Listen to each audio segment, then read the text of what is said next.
So we're very fortunate to have Michael Roberts and Hillel Tickin with us today to debate the causes of capitalist crisis and how our understanding of crisis informs our activity as socialists. So the format for today is each speaker has 30 minutes, and then we will have a kind of general discussion in the room, and you can direct questions at either or both speakers. And then as it's a small group, we can see how we go. If people want a break, we can take a break and come back, or we can just kind of plough through. Just for, in the way of introduction, just a few kind of biographical words. Michael Roberts works in the City of London as an economist. He writes the blog The Next Recession, which is quite well read, and published, I think, a few years ago now, The Great Recession, which has been quite an influential work on the left. Hillel Tickin is the emeritus professor of Marx at the University of Glasgow, is the founder and editor of the critique journal Socialist Theory. So we're very lucky to have both of them here to discuss this. So without any further ado, I think I'll pass over to Michael and we can Well, comrades, I know it's a small attendance, we could just about fit into the proverbial stagecoach. However, remember the stagecoach did deliver later on, so it's not going to be hopefully a waste of time for us to discuss the question, a very important question about what causes regular and recurring crises under capitalism. Now, probably most of you may, as the chair has pointed out who I am, but I still work in the City of London, so in the heart of the entrails of finance, with regular discussions every day about whether Trump's a disaster or not, or whether the dollar is going to go up or down. So I'm debating these issues, and even sometimes we discuss the question of whether there should be crises and what form these crises would take. Now, I'm not an academic. I studied economics degree at postgraduate level, then I took various jobs and was an activist, really, in the movement, in the days when I was a little younger. And in those days, I was an activist and worked in various investment organisations, in big banks too, and now in more consultancies. So I've never been an academic. In some ways, I think that may be an advantage. I noticed in this excellent book by Francis Wheen on Marx's Capital, which is one short version of how Marx wrote Capital and what he said in it. This will save you quite a bit of time, and it's an easy read. And he said, he quoted Marx after he finished his degree.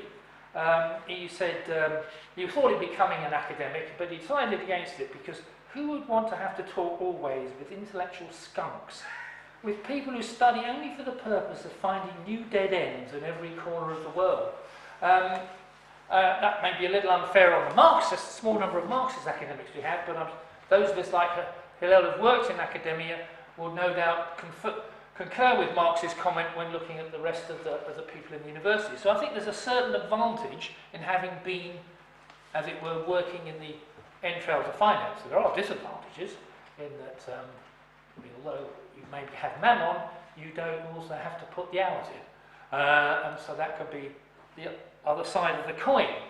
But to the matter at hand, I want to bring, before we discuss maybe the differences or the general ideas that Marx had for a theories of crisis under capitalism, I feel I have to point out what the mainstream bourgeois views are on crises, partly to explain how inadequate they are, and partly for some degree of amusement for us today.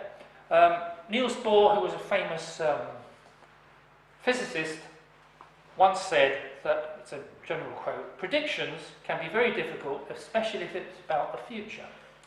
It's a well-known quote and I love it, and in a way this is the basis of what we can look at the ability of mainstream economics to forecast what are quite clearly and evidently regular and recurring crises under capitalism, culminating in our lifetime in the Great Recession of 2008-9, the largest slump since the 1930s in capitalist production and incomes and employment, a major event which mainstream economics bourgeois economics has completely failed to forecast, understand why, or explain and have any idea of how to get out of it. Let me quote Alan Greenspan, who was head of the Federal Reserve at the beginning of this century, said, "I have been forecasting for 50 years, and I have not seen any improvement in our capability of forecasting." How true that turned out to be.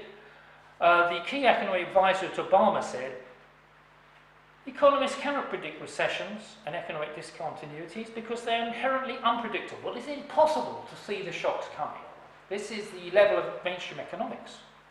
It does go beyond the officials. Former Prime Minister in the Union, David Cameron, said, just before the crash, "The world economy is more stable than for a generation. Our hugely sophisticated financial markets match funds with ideas better than ever before." The head of the Bank of England said in 2007, just before the crash, "It's quite possible that at some point we may get an odd quarter or two of negative growth, but recession is completely ruled out." This is 6 months before the crash.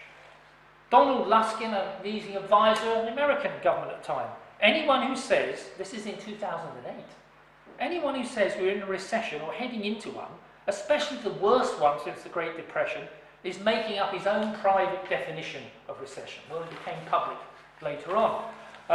George Bush said right in the middle of the crisis, "We can have confidence in the long-term foundation of our economy. I think the system is basically sound, I truly do."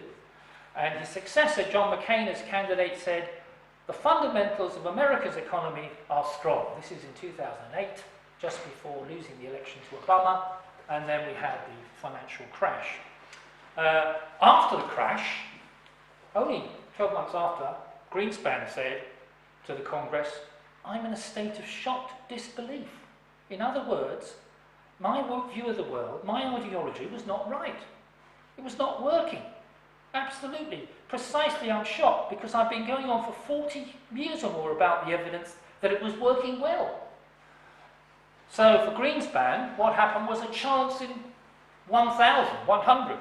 It was a 1 in billion, Taleb, a statistician in America, said. The chance of this Great Recession was 1 in 1 billion. In other words, it was just a random event with no explanation really, it just took place. Hank Paulson, who you may remember became the Treasury Secretary during the crisis under Bush to give $700 trillion in funding to the banks, said, "This sort of thing only happens once or twice in 100 years. Well, there's some truth in that.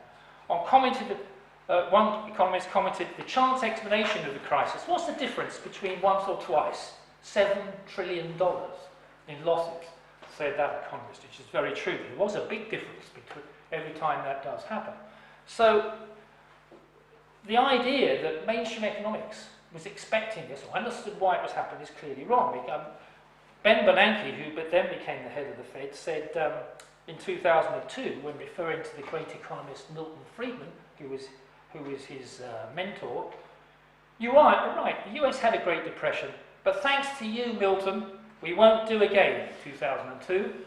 Mr. Bernanke, the former head of the economics department, somebody said, knows all there is to know about a depression. He was an expert on the Great Depression, except what causes them." And of course he went on to say, "But I have to get to the most amusing bit, which is the main theoretical economist, the neoclassical economist, Robert Lucas, who is a Nobel Prize winner." By the way, there are Nobel Prizes. No, there aren't any Nobel Prizes in economics. Nobel awards a prize given by the Swedish bank, Riksbank, who finances it. Nobel only wanted peace prizes and literature prizes. The bankers came up with the idea of taking economics and making it a Nobel Prize. Anyway, Robert Lucas said in 2003, "The central problem of depression prevention has been solved." Olivier Blanchard, former head of the IMF, said just before the crash, "The state of macroeconomics is good." Eugene Farmer, another Nobel Prize winner, the author of the idea that markets are so efficient that they can never cause a problem. It's called the efficient markets hypothesis. "We don't know what causes recession," says Eugene. "I'm not a macroeconomist, so I don't feel particularly bad about that. We've never known. Debates go on to say what caused the Great Depression. Economics is not very good at explaining swings in economic activity. I don't know which way things are going to go. If I could have predicted the crisis, I would have. I don't see it. I'd love to know more about what causes crises. This is the Nobel Prize winner in economics. John Cochrane said, the central prediction of this efficient markets hypothesis is that precisely nobody can tell where markets are going. And that's a fantastic theory, isn't it? Neither benevolent bureaucrats, nor crafty fund managers, nor ivory tower academics, of which he was one. This is the best tested proposition in all sciences that we know nothing. A brilliant thesis, Nobel Prize winner. Robert Lucas, this is great. Robert Lucas, Nobel Prize winner, when asked about his forecasts and the crash, he said, the simulations were not presented as assurances that no crisis would occur, but as a forecast of what could be expected to occur, conditional on a crisis not occurring. Have you got that? Beautiful. This is much more amusing, unfortunately, than the rest of our debate, but nevertheless it is amusing to see that basically bourgeois economics has no idea what causes crises, self-evident to everybody, and recurring, and has no interest in finding out. And there's obviously a very good reason for that, because to find out would lead to the question of whether they're in a society or a mode of production or social relations of production which are antagonistic and against the interests of the majority of people. Briefly, now there are all kinds of other alternatives within the mainstream economics which does attempt to look at the nature of the causes of crisis. Keynes, of course, is the famous one in the 1930s. And basically the theory of Keynes, very shorthand, and no doubt Hillel will correct me if I'm getting it a little bit too simplistic, but basically what Keynes said was, what causes crises is a lack of effective demand, that basically there isn't enough spending going on, either by capitalists investing or by workers spending to buy goods, and as a result there's a collapse in demand, and employment goes down, income goes down, profits go down, and we end up in a recession which you can't get out of because finance sector is blocking it by holding interest rates up too high. But it can be solved, said Keynes. Either we drive interest rates down to zero, get the banks to do that, or the public sector, spends money and borrows to do so, or whatever, to drive up spending artificially that way. And if we get prices up, maybe that will also squeeze real wages down, which will also be helpful. So it's just a technical problem. He said, Paul Krugman, the guru of Keynes economics, now said, the point is that the problem is not with the economic engine, capitalism, which is as powerful as ever. Instead, we're talking about what is basically a technical problem, a problem of organisation and coordination. We've got in a colossal muddle, as Keynes described it. Solve this economic problem and the economy will roar back to life, said Krugman in 2009. Well, I'm afraid over the last 7 years it hasn't roared much, despite the efforts of Keynesian policies in terms of easy money at zero interest rates or even negative rates, huge injections of money by the central bank, fiscal spending in various countries to try and boost the economy. The Donald is now planning a new bout of fiscal spending, claiming it will take the economy in the US to grow at 4% a year. But none of these policies have worked.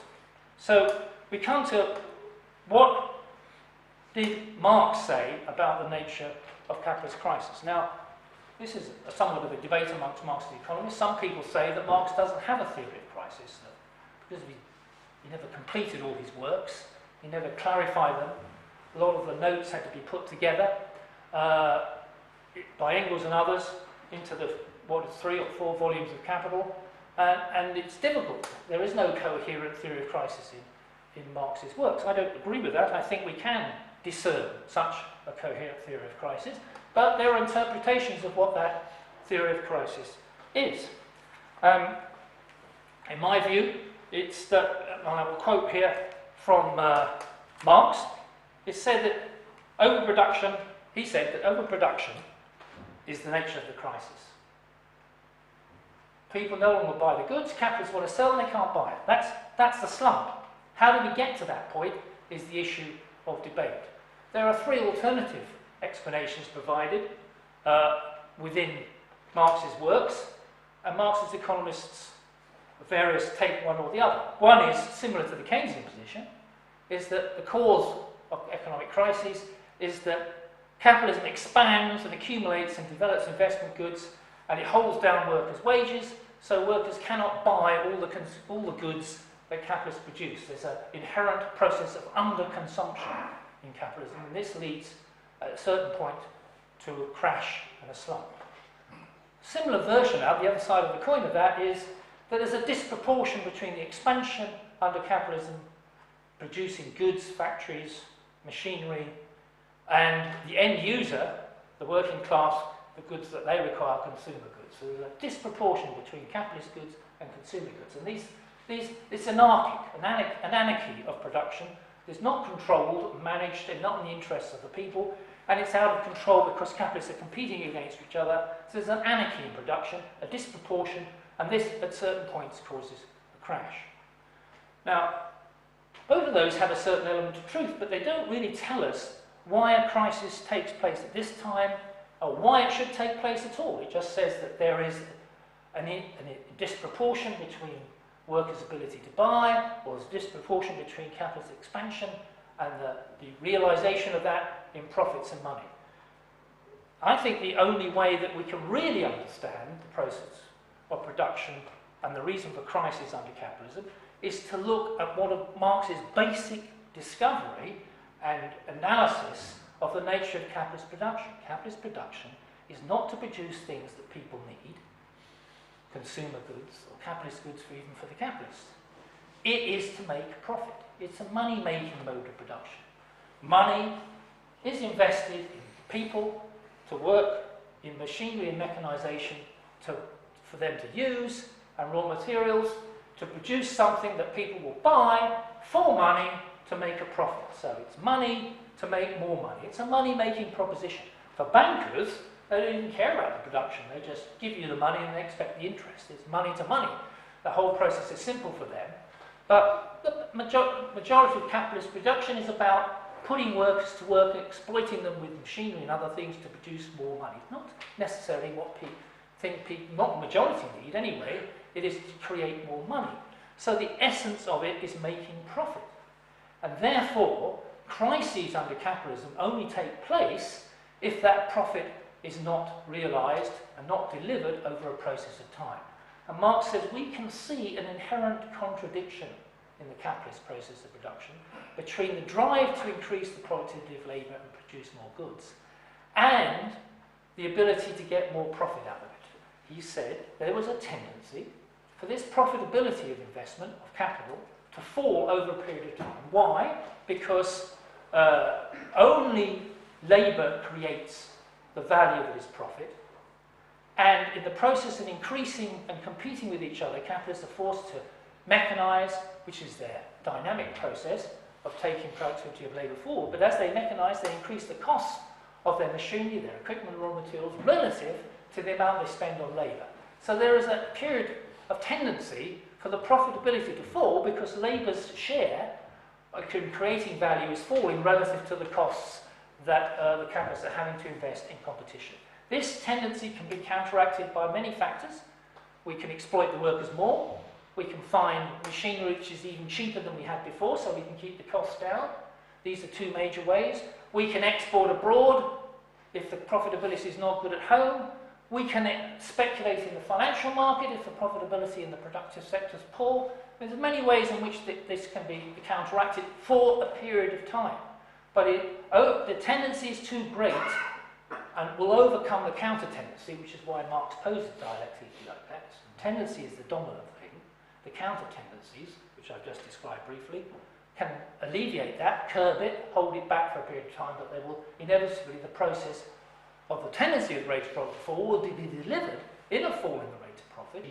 If I take this, if the rate of profit falls for the overall investment I've made, then even though I'm making more profits, because there's a rate of profit, it's beginning to fall. At a certain point, the next investment will mean I'll make no profit at all. It's not worth doing at all. The very weakest capitalists get into this position where they start making losses. And then the process cascades through the whole system. Once they make losses, they lay off, they stop investing, they stop buying goods, they lay off their workers, or they get taken over, and then we get a slump that spreads across the economy. So profits lead to less investment, lead to less employment, lead to less income, and then workers don't have money to buy back their own goods, and capitalists can't sell all the goods they've got. So we get the slump.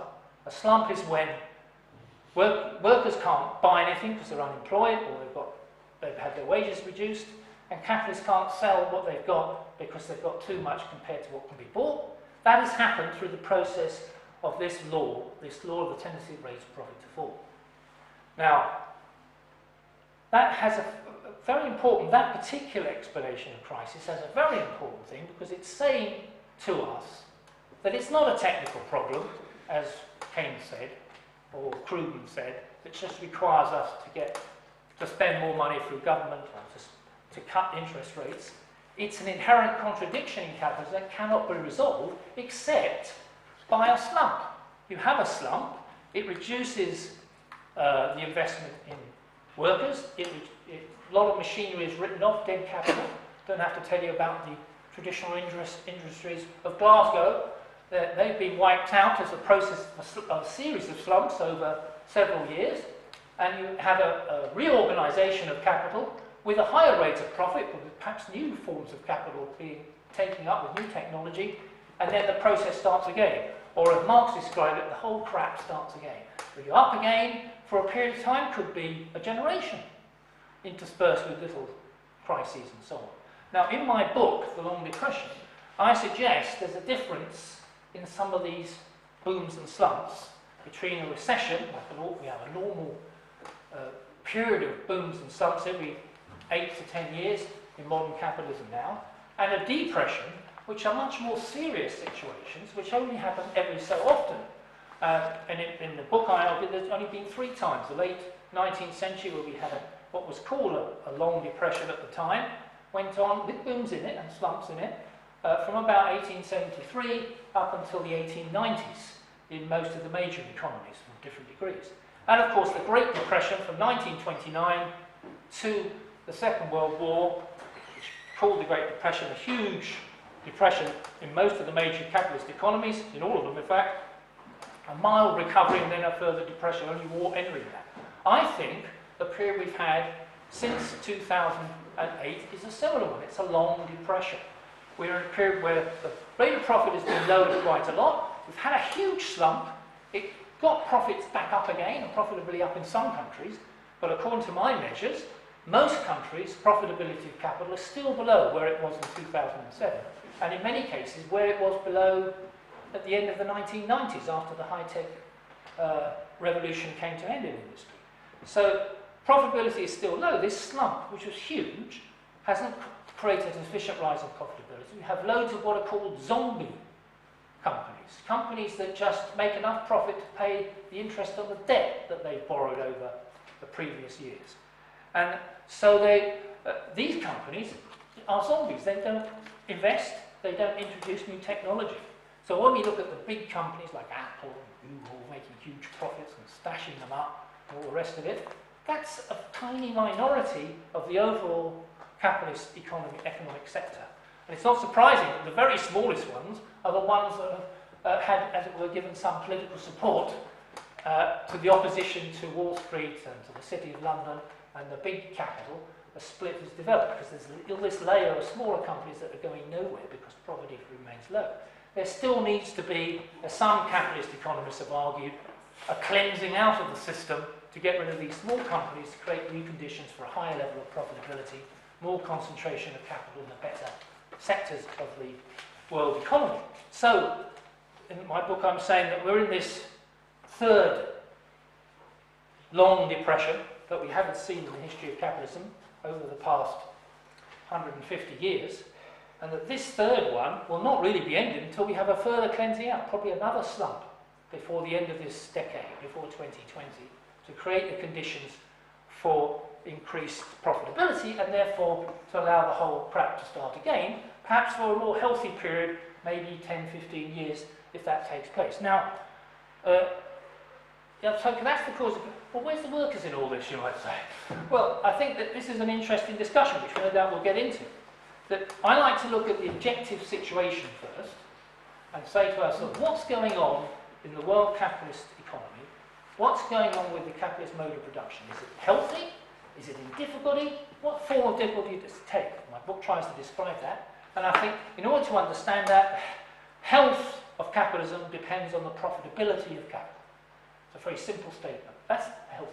If profitability is good, profits are improving, and profitability is improving on a sustained basis, capitalism is relatively healthy.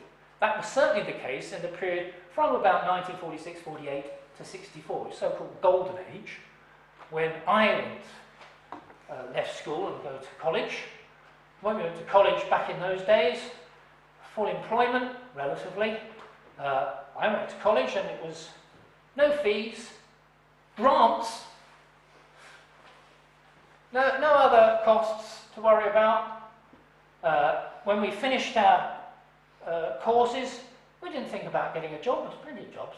We thought about how to change the world, or some of us did anyway. We didn't worry about a job. We could go out and get a job.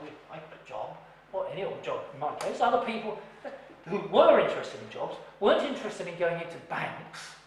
They're interested in going into public service. They wanted to be teachers and educationists and health people and medicine. There was a public spirit. I'm not exaggerating to say that that was the mood of 18 to 20-year-olds at the time when there was full employment. We had a so-called welfare state and all the other things.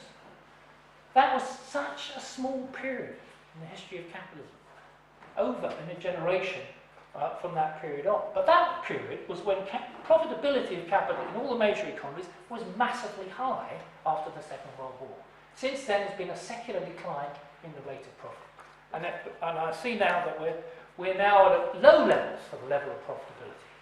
And we know what's happened in order to counteract that by capital around the world. They've crushed the trade unions, they've privatised the welfare state and continue to do so.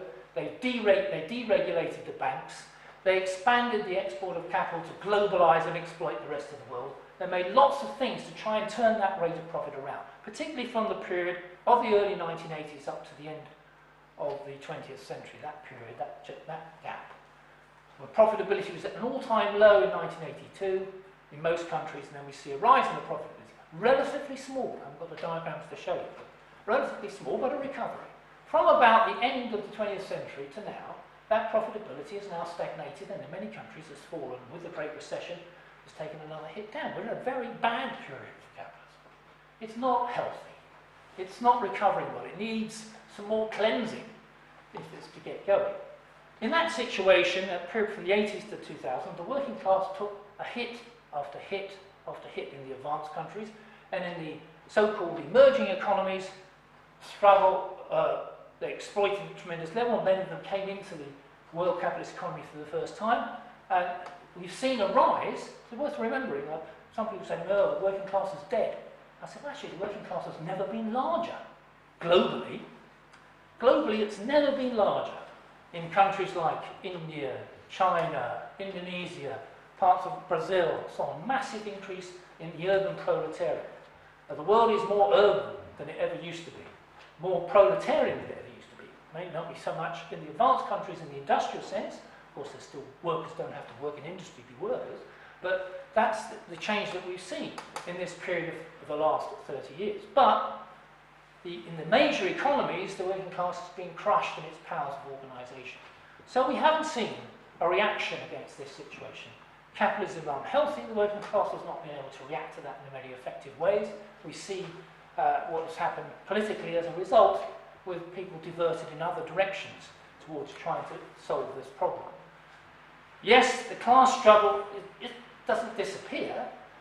What we need is an objective analysis of what's going on in the world economy and to understand the causes of the crisis so we know where we are, and then we can judge better and have a perspective of what the prospects are for changing that, and therefore to understand why maybe the working class hasn't struggled as we might have expected in places like here, to understand what has gone on. And that's the purpose, I think, of trying to analyse things. And I think it can be analysed, and it can be measured to a degree. Marx always attempted to measure these things and to analyse why the crises, and to try to measure the nature of the crisis, and even to see the cyclical nature of it. If you read his works, he attempted to do that. He didn't have the data that we do now. The data is suspect, it's true, but it's the job of decent economists and statisticians to look at it and try and analyse it from the categories. So, in summary, we have a capitalist mode of production which is for profit. Profitability is the key to understanding the process of the causes of crises. When profitability is driven down and therefore the mass profits go down, we have crises. And it is a cyclical process because the slump causes a revival of capitalism and then it goes forward again with a new level of profitability for a while. We have to analyse the process, and that, my book tries to do that, of what sort of process what sort of stage we're in that process, that cycle continually going on. But what it does show is that each recovery is getting more and more difficult for capitalism. It's really an unhealthy situation. Capitalism is a system that cannot last in taking people forward, into the productive forces forward and solving, moving us to a world of leisure. I'll finish on this point, Chair. John Maynard Keynes in 1931 had a speech, a lecture at the University of Cambridge to his students. This is in the depth of the recession, of the world depression, the Great Depression. He was worried that because the capitalism was failing, that his students would be open to the ideas of communism and Marxism. That's specifically why he called the lecture. And he was right, because many of them went on to be spies. But he said to his students, he said, look, I know the things are a terrible mess now, but the technology's there, capitalism will get out of this, and the technology will take us forward, and we'll move to a world where will be a 15-hour working week, and the problem will not be how to make ends meet. The problem will be how to use our leisure. This is going to happen, he said, before the end of this century, before you guys, your grandchildren, he said, will be living in this environment. Well, unfortunately, that didn't turn out to be the case, much as we'd have liked it. And of course, he was only referring to Britain and America, not the rest of the world, and he didn't mention inequality and any of the other things. But here we are again. Capitalists have no answer to the question, but capitalism cannot move to the position of a world of leisure, of a 15-hour week, of using the robots and automation in the interest of everybody.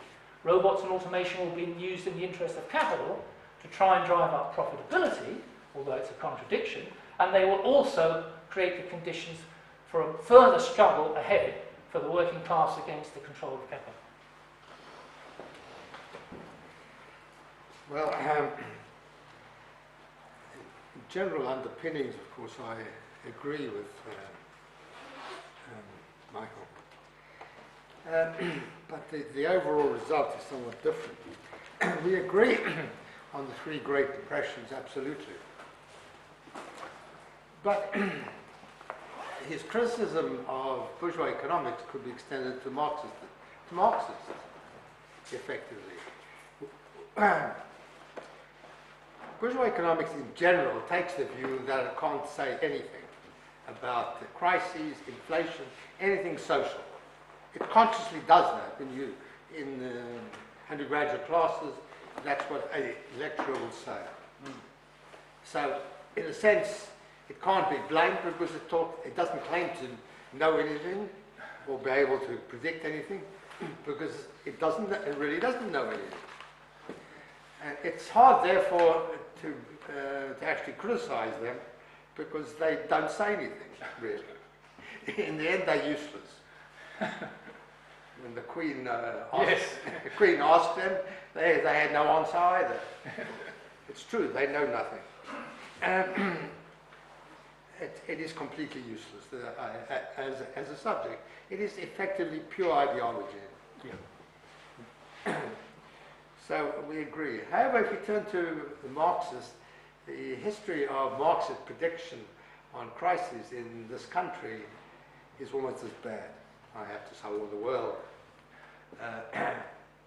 After the war, after 1945, Eugene Varga, whom some of you may know, said there were not going to be crises. At the time, Eugene Varga was Hungarian, who took part in the revolution of 1919 and had gone to Russia to escape the changes which happened with the defeat of the revolution in Hungary. And he was and had become a Stalinist economist, justifying Stalinism. So he came out with this rather obvious viewpoint, obviously based on Keynesianism, but fundamentally correct, because what he said was, now that they are going to take charge of the state in relation to investment, there are not going to be immediate crises.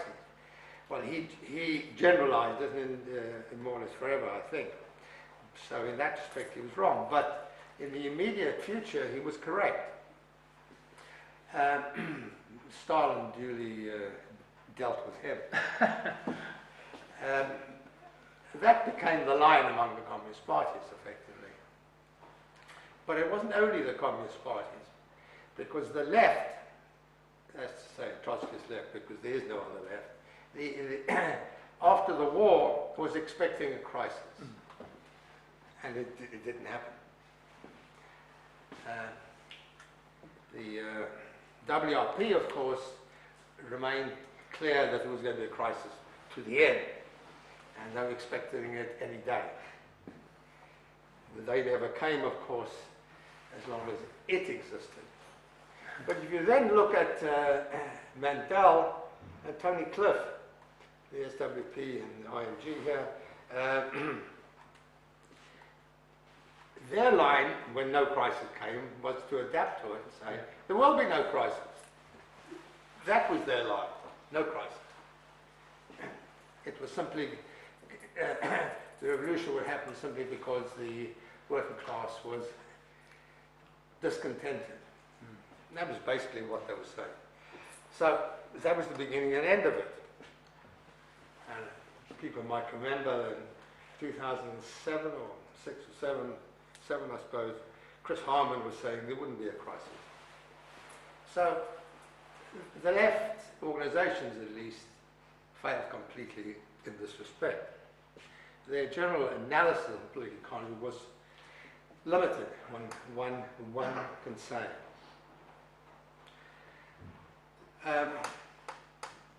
It's not difficult to see what was happening, and I think in order to understand crises, we can't limit ourselves to looking at the schemes of reproduction. The three aspects which Michael has brought out, I completely agree. And in effect, there are four, the three taken as one. That's to say, one could argue that a crisis will occur when all three aspects are occurring. So, in other words, one can have, in terms of the schemes of reproduction and the falling rate of profit, you can argue that you have disproportionality, you can have underconsumption, and the falling rate of profit. You could argue that the crisis is caused by one of them, two of them, all three of them. And so one has, therefore, a series of possibilities, and various people have argued them over time. I don't actually agree with Michael that the falling rate of profit is the basic cause. I don't think you can show it at the present time at all. As a matter of fact, if you just read the Financial Times day by day, which I presume you do, and I do. Only online now. Okay, only online. If one does, they give a consistent rate of profit in the United States of about 12%, and they've been arguing that it's not falling at all. Well, there's an overall problem. First, in terms of calculating it, given the fact that the rate of profit must apply not just to one country, because, say, take the United States, I think something like half the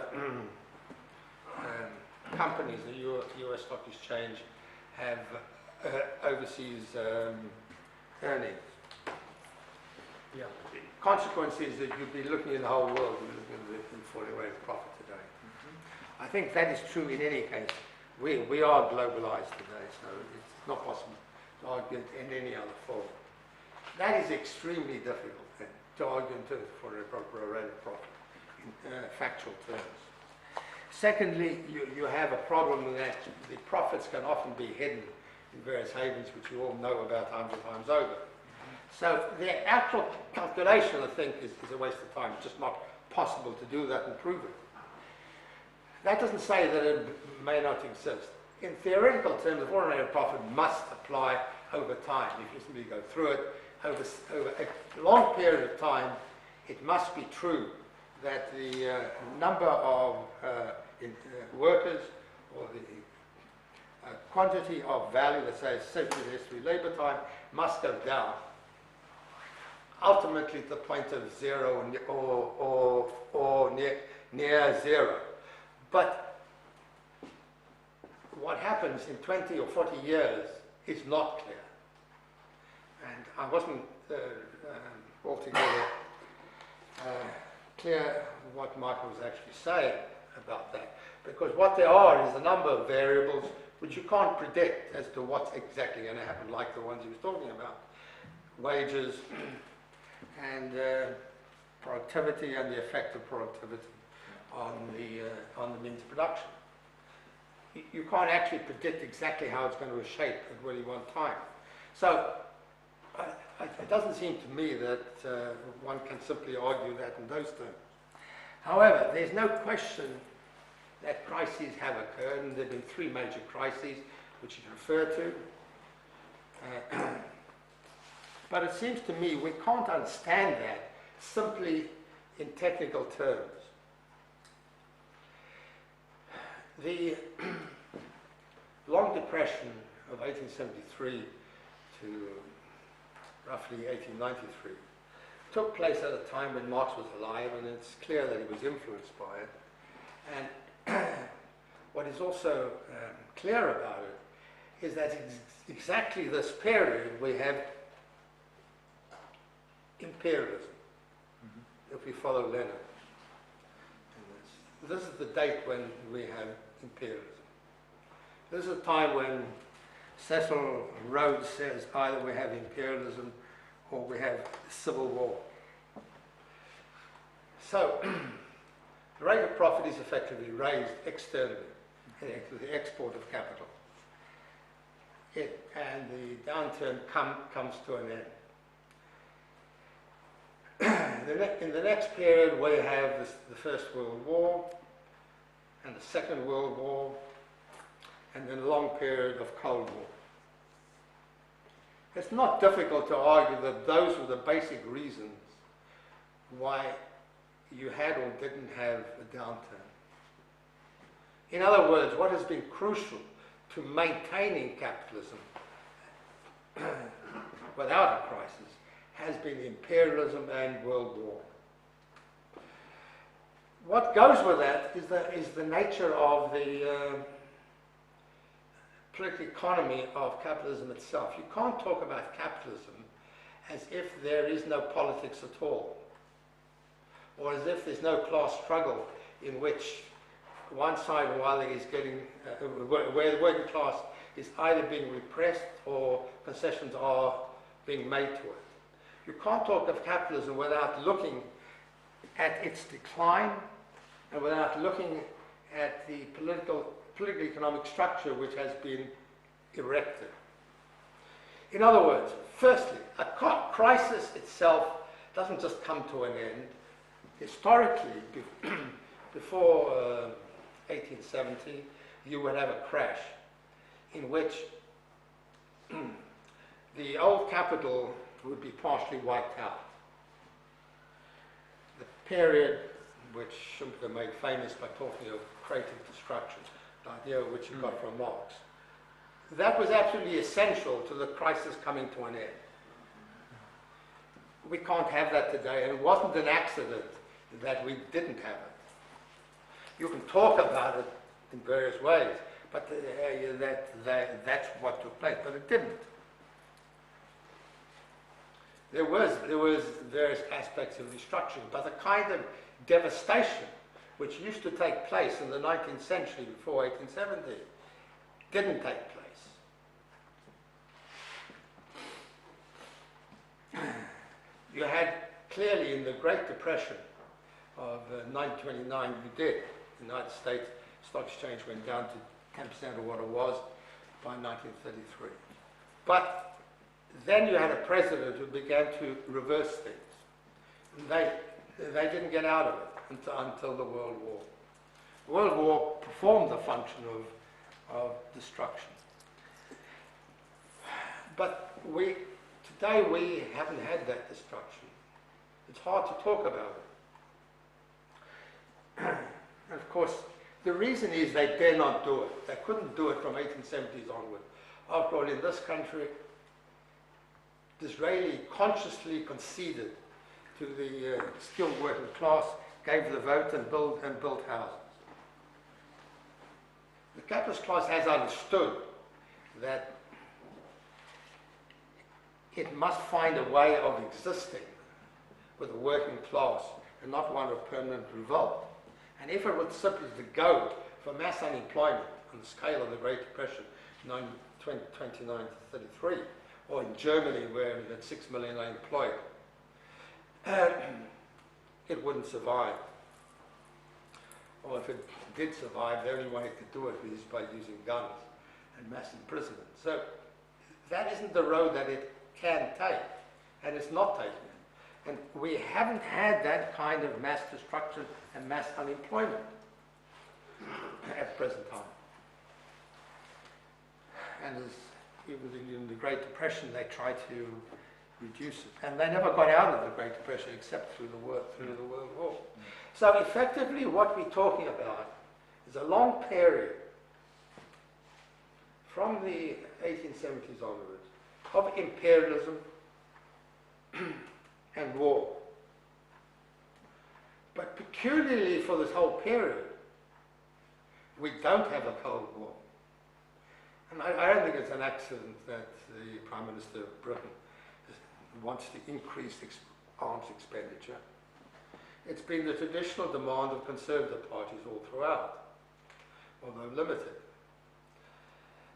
The reduction in arms expenditure which took place in the United States between 1986 and 1997 was the first time they actually did it, and they did it to a colossal extent. It went down from something like 8.5% of GDP to around 3% of GDP by 1997.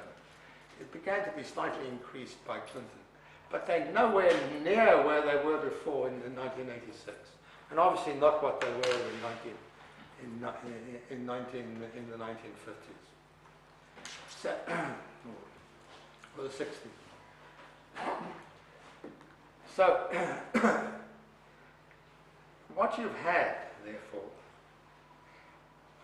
has been a period of relative stability until the present. And the downturn of the present time, I think, has to be understood as beginning really somewhat before the usual time given. The crash in mortgages took place in July 2006, so it's effectively been there for 10 years. And they're clearly not getting out of it. But in fact, the stock exchange crashed first in 1987, and the state stepped in. They actually went to the stockbrokers, I suppose you know better than I do.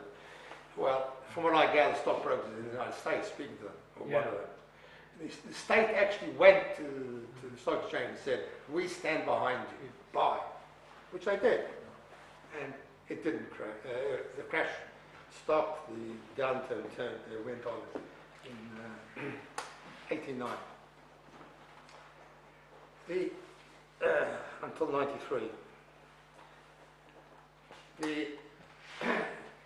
That was a period in which was very shaky. Greenspan was very afraid at the time to raise interest rates. You remember there was tremendous discussion on it. And it duly crashed in March 2000. And they didn't get out of it really until the 9/11 event occurred, and they went to war and began to expend more money on war. But it was a brief blip, and then you get the downturn. So really, that's just the history of the thing. But really, one should be talking of it beginning with the crash of March 2000, with a slight turn up, and then when the effect of the Iraq War wore off, the crash came. Of course, it's more complicated than that. And the background to that, in turn, it seems to me to understand it, isn't a technical one. It is the strength of the working class showing itself in the period after the war, after 45, in which you had full employment and a welfare state. Capitalism can't accept a welfare state in full employment. Full employment, in principle, gives the working class a strength which they cannot resist. They are not going to reintroduce full employment. That's out of the question. So, in that, they learned, and Michael, has referred to some of the strikes, the events of the 70s. There were mass strikes in many countries, in Germany, and of course Britain, and elsewhere. The ruling class realized they couldn't continue with the old form. Yeah. If you remember, the rate of profit in Britain was down to about 1%, I think. They reversed line and went for finance capital, which is where we are. And it was in the form of finance capital, of course, that it crashed. I'm not going to go into detail of the thing, but we saw what had happened by the end of the century, with the long-term capital management crash, with the crash in East Asia and so forth. What happened was basically a shift. We can see the nature of it today if you look at the detail given by the Economist a few months ago, where they point out that on the New York Stock Exchange, 40% of the shares are held by the three biggest asset management companies: BlackRock, State Street, and Vanguard. Yeah, it's actually held just by three vast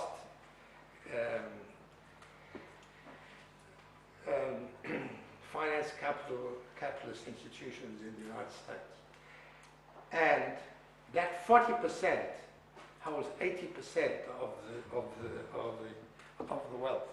So, if effectively, to a degree which has never been the case, you have a degree of you have a monopoly control of the country. Of course, it's not 100%, and it's not straightforward. It's obviously contradictory and so forth. But nonetheless, it's a change in form, and giving you some idea of the power of finance capital and necessarily of monopoly. I'd like to basically finish on this question of monopoly, which Michael didn't mention. I'm not clear what your viewpoint is on that. I'm saying that because, to my astonishment, there's a section of the left who takes the view that it doesn't exist. Anwar Shaikh has put this forward. He's a professor at the New School in New York.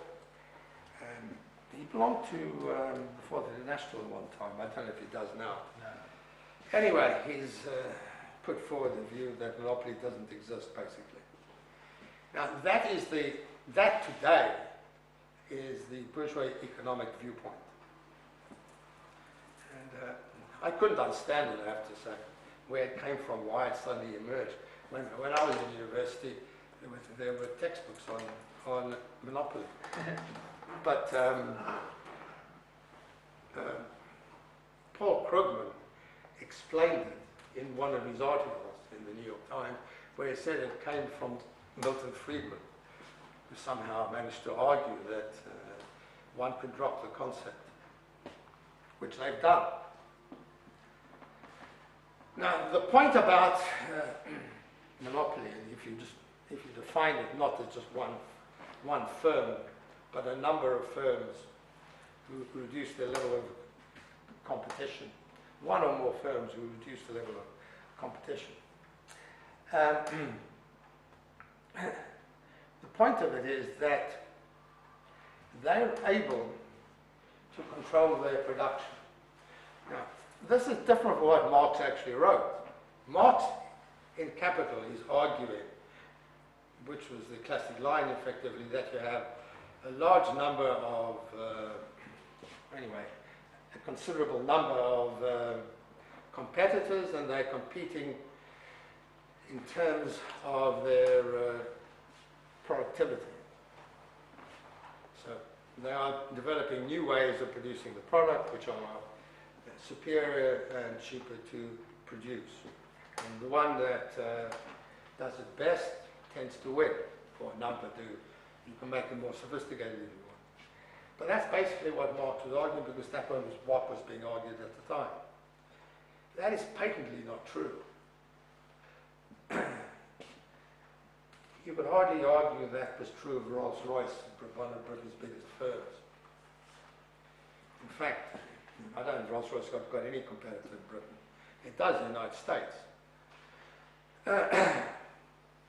But it would be more usual to talk of a small number of firms, not just in one country any longer. Of course, this argument of monopoly is put forward by Hilferding, followed by Lenin. And what I'm saying is they were basically right, but it's changed in two ways. The first way in which it's changed is that it's now global. So Philip Nolan has written a book in which he brings this out. The book's called Why China Will Not Rule the World. But what he's dealing with to a large extent, is with monopoly. So he points out things like talking about the world. If you look at the industrial sector, say in large commercial aircraft, there are basically two firms who have 100% of the world market.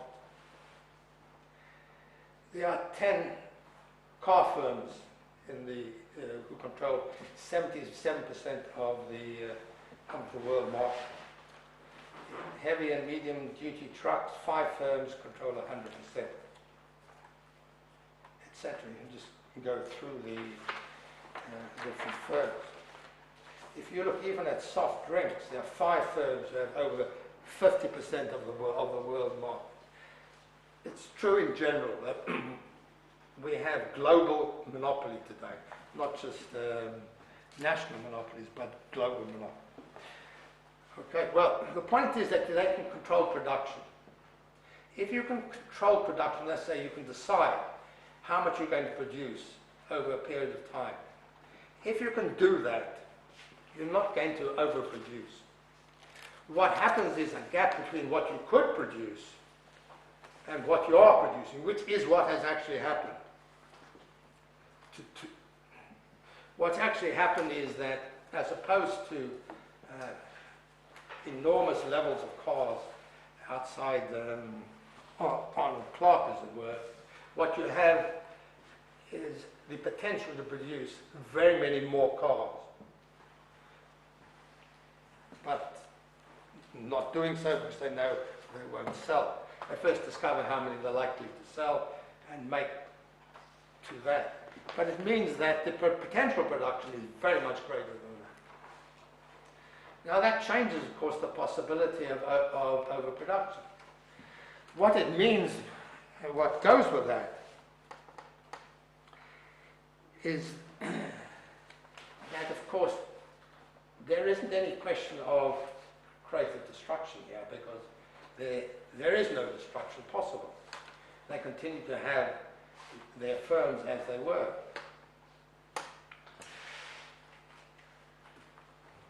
Secondly, it means they will not invest it in that firm further than a certain level. They therefore effectively have to put it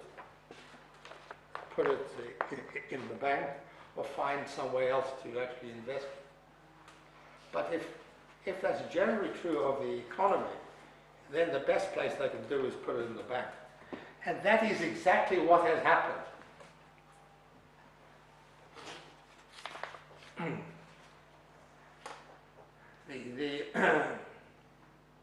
Recently again, the economist, I think it was, noted in the Financial Times, pointed out that, I've pointed this particular one out several times because you can just actually look it up on the net. The Bank of New York Mellon has $29 trillion, which it just holds. It just holds it. 29 trillion. And it's not the only bank with substantial holdings of money. They give an example of 3 banks, and when added together, it comes to something like 70 trillion, simply held in the bank. Now this is a reflection, of course, precisely of the depression that we are in. And while the figures are not the same, etc., during the Great Depression, it was also true that firms didn't invest, and they were saving their profits. What it means, of course, is that you have got to a point where capital is not capital. Capital put into a bank is money, but if it's not reinvested, it is not capital. That is true today. It's not that there may not be a high rate of profit, because they can maintain the rate of profit. As long as they don't build anything more, they can maintain the rate of profit. As long as the state continues, which it is continuing, even if in a worse form, continues to maintain some aspects of the welfare state, which in fact favours capital as a whole at some sort of level, they may have certain problems, but capitalism goes on. And they can ensure that their actual rate of profit doesn't go down by that much. However, of course, money in the bank isn't returning profits.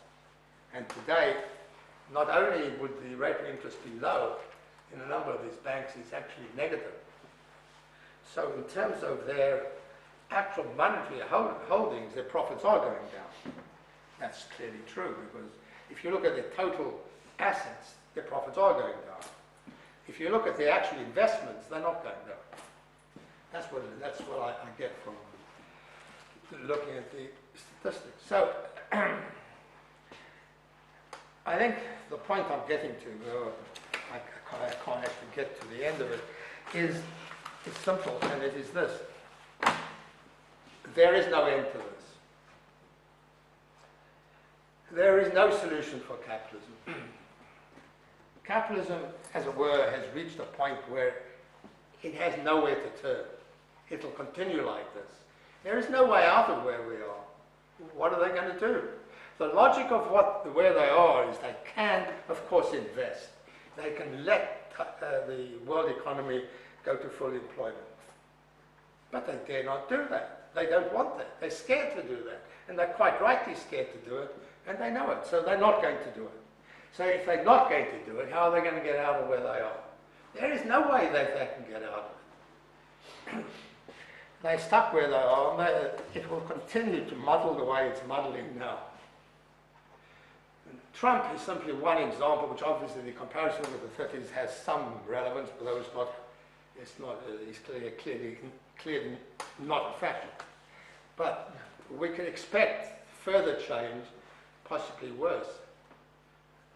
But I can't see any way in which they can get out of this. It will continue like this, precisely because we're not in classic capitalism, as it were, where you could expect this kind of up and down aspect of it as in the 19th century. It will continue along the lines of the present for a long time, until the working class is able to act, and I would expect that it would be able to act. Thank you. Thank you to both our speakers for that. So we could open up to discussion now. As it's only a small group, then if you've got questions, and as I said, direct them to one or both of the speakers, and they can come back in. If you've got a contribution to make, if you could try and keep it to sort of on the right side of 5 minutes, then that would be appreciated. So, does anyone want to start the discussion?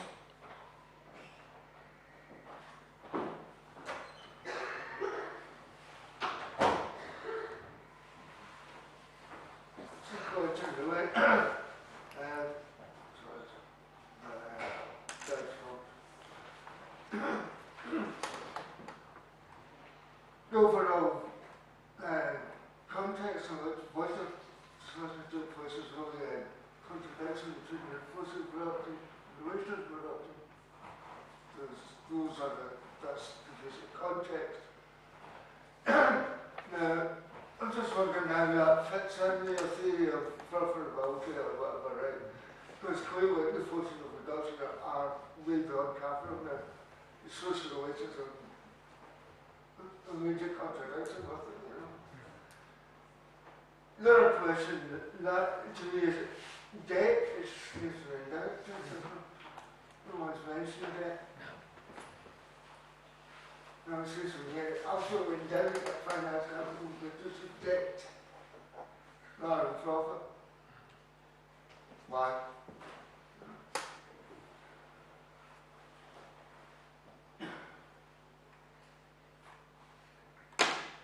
That's Michael, a quick question. Apologies, Michael, I bought your book, I've not read it, I'll read it now, right? See the Usual story. See an example of a zombie firm. Yeah. Could you give some examples of that? And what it strikes me that we might get a kind of very empirical, basic impression of firms on a world scale as a small group of highly dynamic, highly profitable, so on and so forth, today, Apple and others. I think this fits in a bit with what Hillel is saying, in terms of the dominance of firms, the ability to control price, and so on and so forth. Give us examples of some of the kind of zombie-type firms that just kind of continue, but are going nowhere.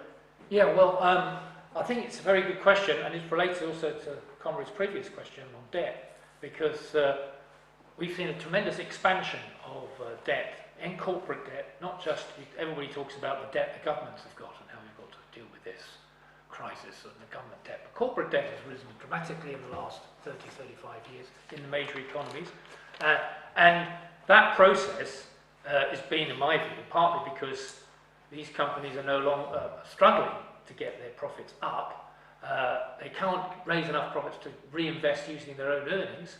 They raise debt. There are also, as Hillel has pointed out, these huge monopolies, if you want to call them that, or major companies, the leaders in their industry, the Googles, the Apples, the Microsofts, and so on, who also have huge debt.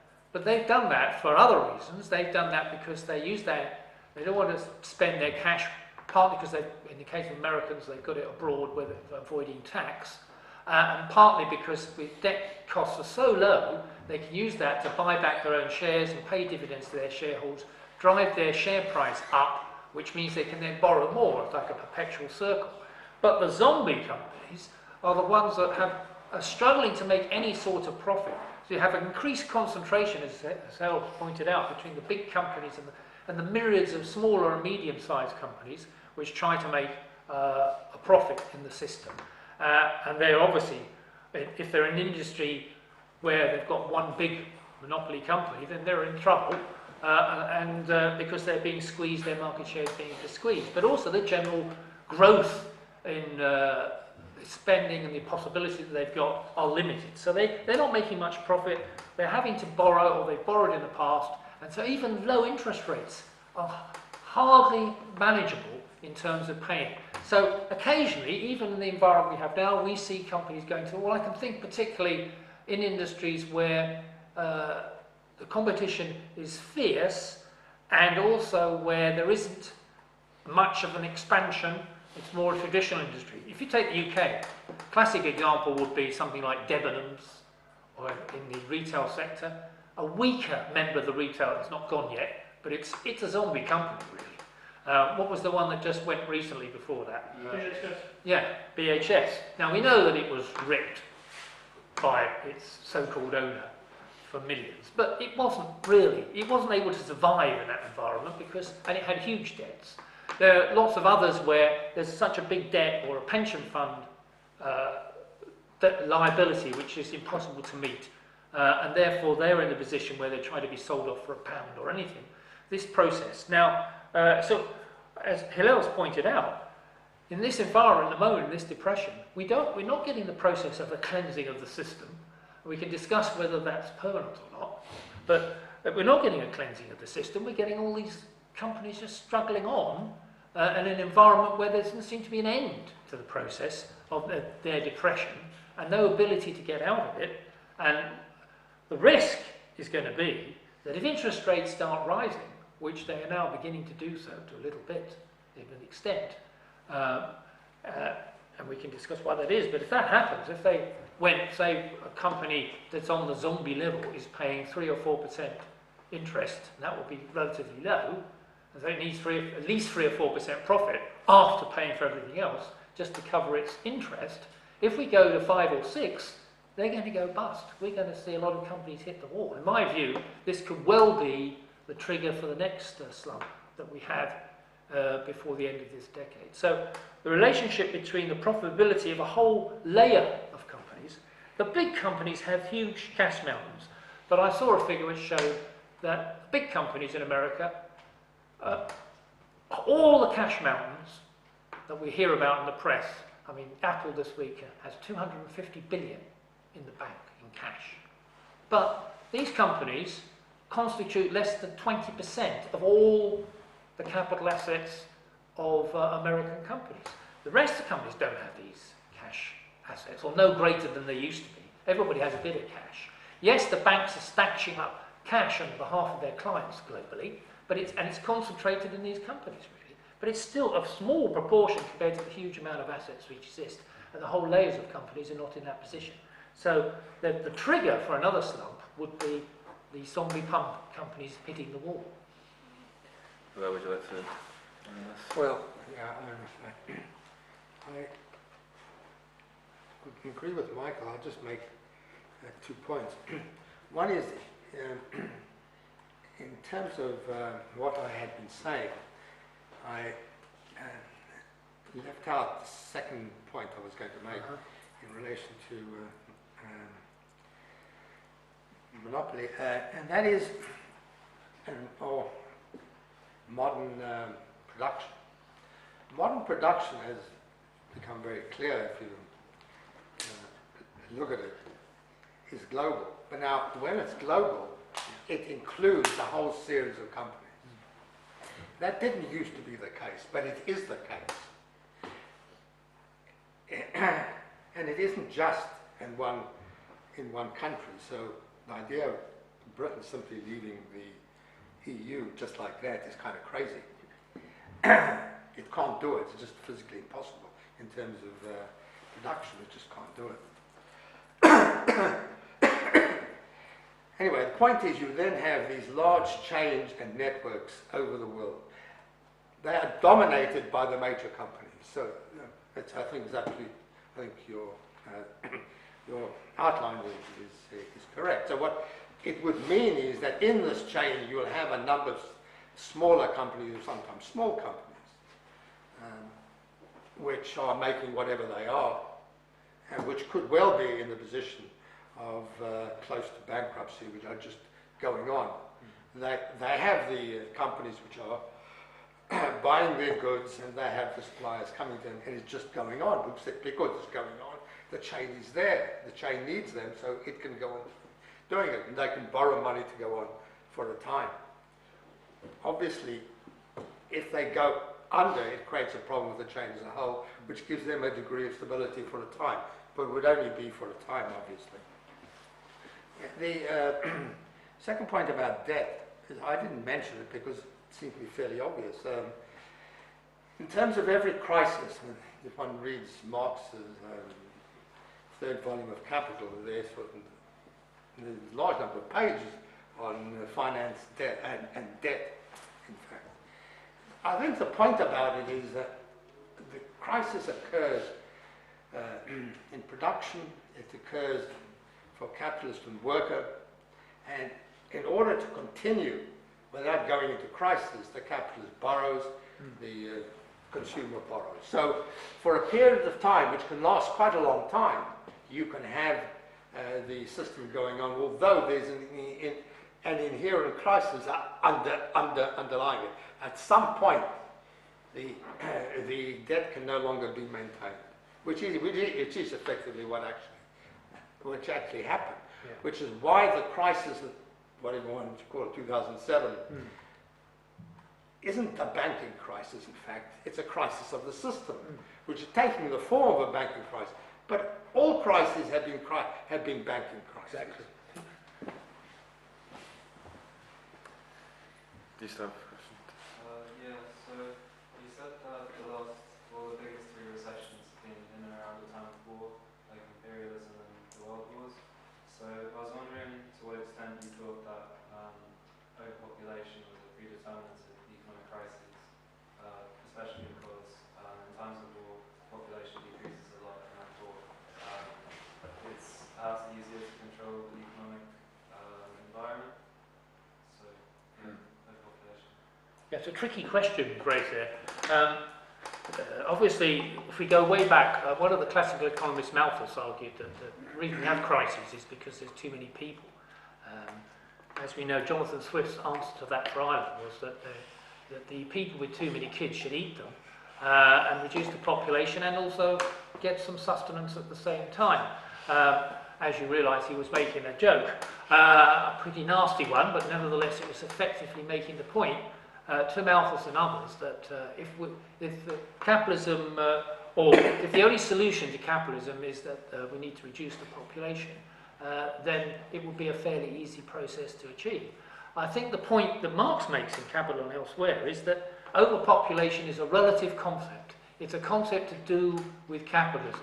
Capital needs a reserve army of labour. By that means, as Hillel has pointed out, it doesn't want full employment. It needs a pool of labour that continually allow it to put pressure on the wages and conditions of the workforce by saying we can replace you, or we can find new avenues for expansion with that new labour. The globalisation of the world in the last 35 years has brought in hundreds of millions of people into the capitalist system for the first time in terms of industrialisation, mechanisation, and the use of all this surplus labour. And in my opinion, there's still avenues for more exploitation through the 21st century for capitalism, assuming we can get out of this depression at the moment, to exploit. There's still a few 100 million people in various parts of the world that can be further exploited, leaving aside the question of the existing workforce. So in that sense, there has to be overpopulation, but it's not the overpopulation that Malthus meant in the actual number of people. That depends on that is actually driven by the expansion of capital that we've seen, the rise in the population, and that it's perfectly possible for human social organisation to cope with the existing population. That's not the problem that we face, overpopulation in the strict sense. What we face is the inability of capitalism to provide decent conditions for all and employment for all if we need it, and therefore, and the reduction of hours and times of toil on the basis of using the forces of production. So I think we should we should dismiss the argument of the Malthusians that we need to look in this direction of solution, because we get it from ecologists, don't we? Or we did in the past, in my day. When the capitalism was booming, we were told that the problem was that people were starving because there was too many people, and we need to control the population. Stop growing is the line, the no growth thesis of argument. If we stop growing, and there's a certain truth in it, if we stop growing, we'll have less carbon emissions, less global warming. You know, the biggest fall in carbon emissions has taken place since the recession of 2008-9. There's a Marxist economist called Jose Tapia Granados who's done excellent research on this, and he shows a complete correlation between the movement of carbon emissions in the world and the expansion or contraction of the capitalist production system globally. We know why. The rapacious drive for profit and industrialization, expansion of the coal industry, which McDonald's going to renew, and so on, leads to the rise in carbon emissions, and therefore the crisis we get on the environment. But the ecologists who look to read what Marx said on this, but the answer is not trying to control growth or bring it down when there's people who are for nothing. It's not the question of reducing the population by eating babies. The question is that we need to change the system which aims at profit rather than meeting the needs of people. I didn't catch the question. The question was, is overpopulation the problem that we face? Well, I think you've answered it. Yeah. Michael's position seems to be that there is a possible way out of the crisis for capitalism. Basically another slump, which I presume would mean quite a big defeat for the working class, because you have mass unemployment, you have a situation where trade unions might be smashed, etc. But that's a possible way out for capitalism, that if the working class doesn't manage to defend itself and move towards socialism, capitalism can restore itself. Hillel's position seems to be that's ruled out. Capitalism's at a stage now that we're in the last crisis. It might take a long period of time, but we're not going to again see a period of boom for capitalism where you've got full employment, etc. You're going to have a position that we've got a long period for the working class to try and organise itself. Admittedly, not in the best conditions, because as we know, if you're living in a situation where there's underemployment or there is mass unemployment to a certain extent, that for the working class to organise itself and fight, it's a difficult situation. In terms of the origin of the crisis itself, your position is, as far as I understand, I've got the book, but again, one of these people that haven't managed to read it yet. Well, right? But you know, Piketty's book is the most unread book that everybody's got. I think Sheikh's book, by the way, is going to join that, because that's 1,000 pages. Luckily, mine's a bit shorter, so I hope they'll join that back. But your position is that to follow the rate of profit is the essence of the Marxist, but that's what causes the crisis. Hillel disputes that, as far as I can see from his contribution. The other thing I read, monopolisation taking a very important role. The reason that the capitalism is that the capitalists are not investing and they're just keeping money in the bank, that it's money rather than capital. The reason they're not investing is that they control the market, and that there's no reason for them, because they're not really facing any competition, so they can judge what they're going to sell, etc., and they just go along in that position. No need. My question really is related to, well, what about the move towards the nationalism that we do see? Okay, we see it amongst the mass of the population, it can, but also amongst the elite, the capitalist class itself, there is a move towards nationalism. Obviously with Trump, etc., we can see that. Are we in a position where the monopolies that do exist are going to have state backing, and there's going to be an attempt to remove certain monopolies, right, the other nation's monopoly, and try and create a new cycle of investment on the basis of national conflict? Is world war a real possibility or not, I suppose?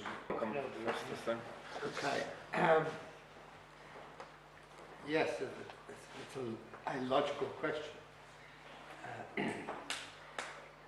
I think it's highly unlikely that there'd be any meaning for a world war, because you're talking about now a world war which would not be based on ideology, although in fact the difference between the Soviet Union and the United States wasn't really on ideology.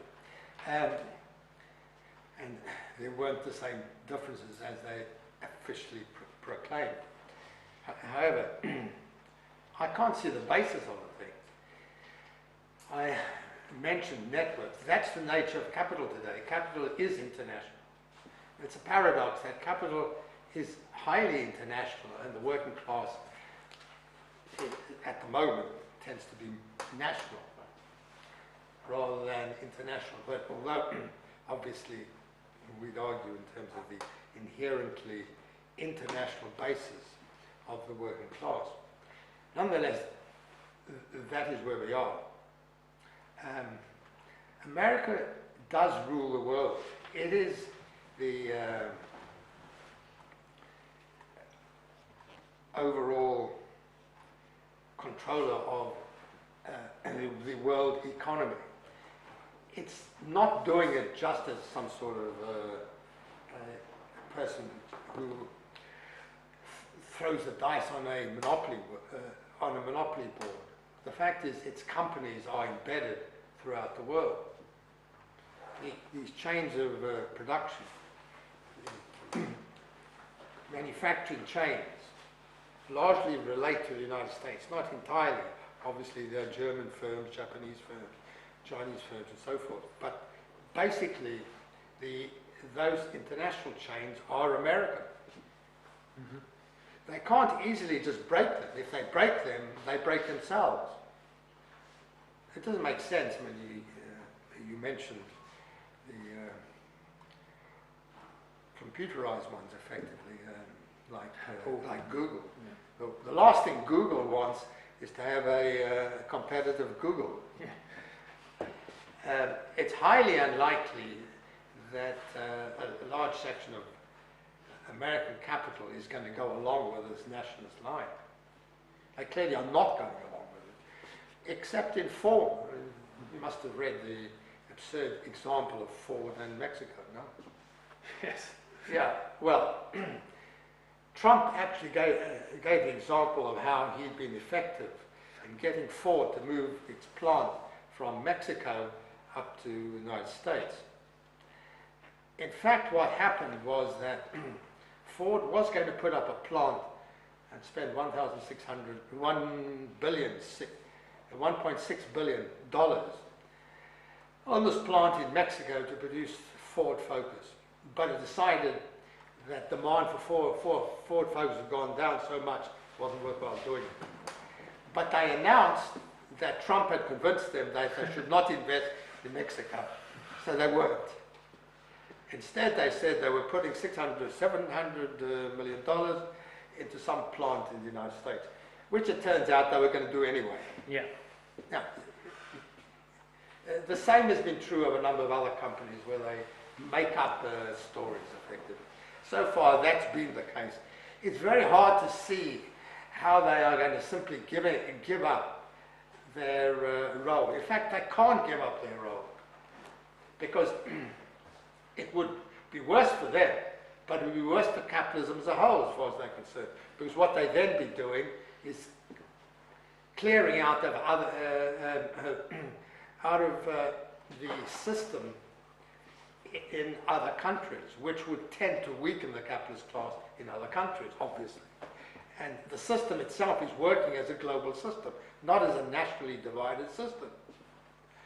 And you could read Martin Wolf's stuff on this. So probably some of you may have done that, in which he argues on the basis of bourgeois economics, and more or less accepting that they are going to do it, and points out the problems of it.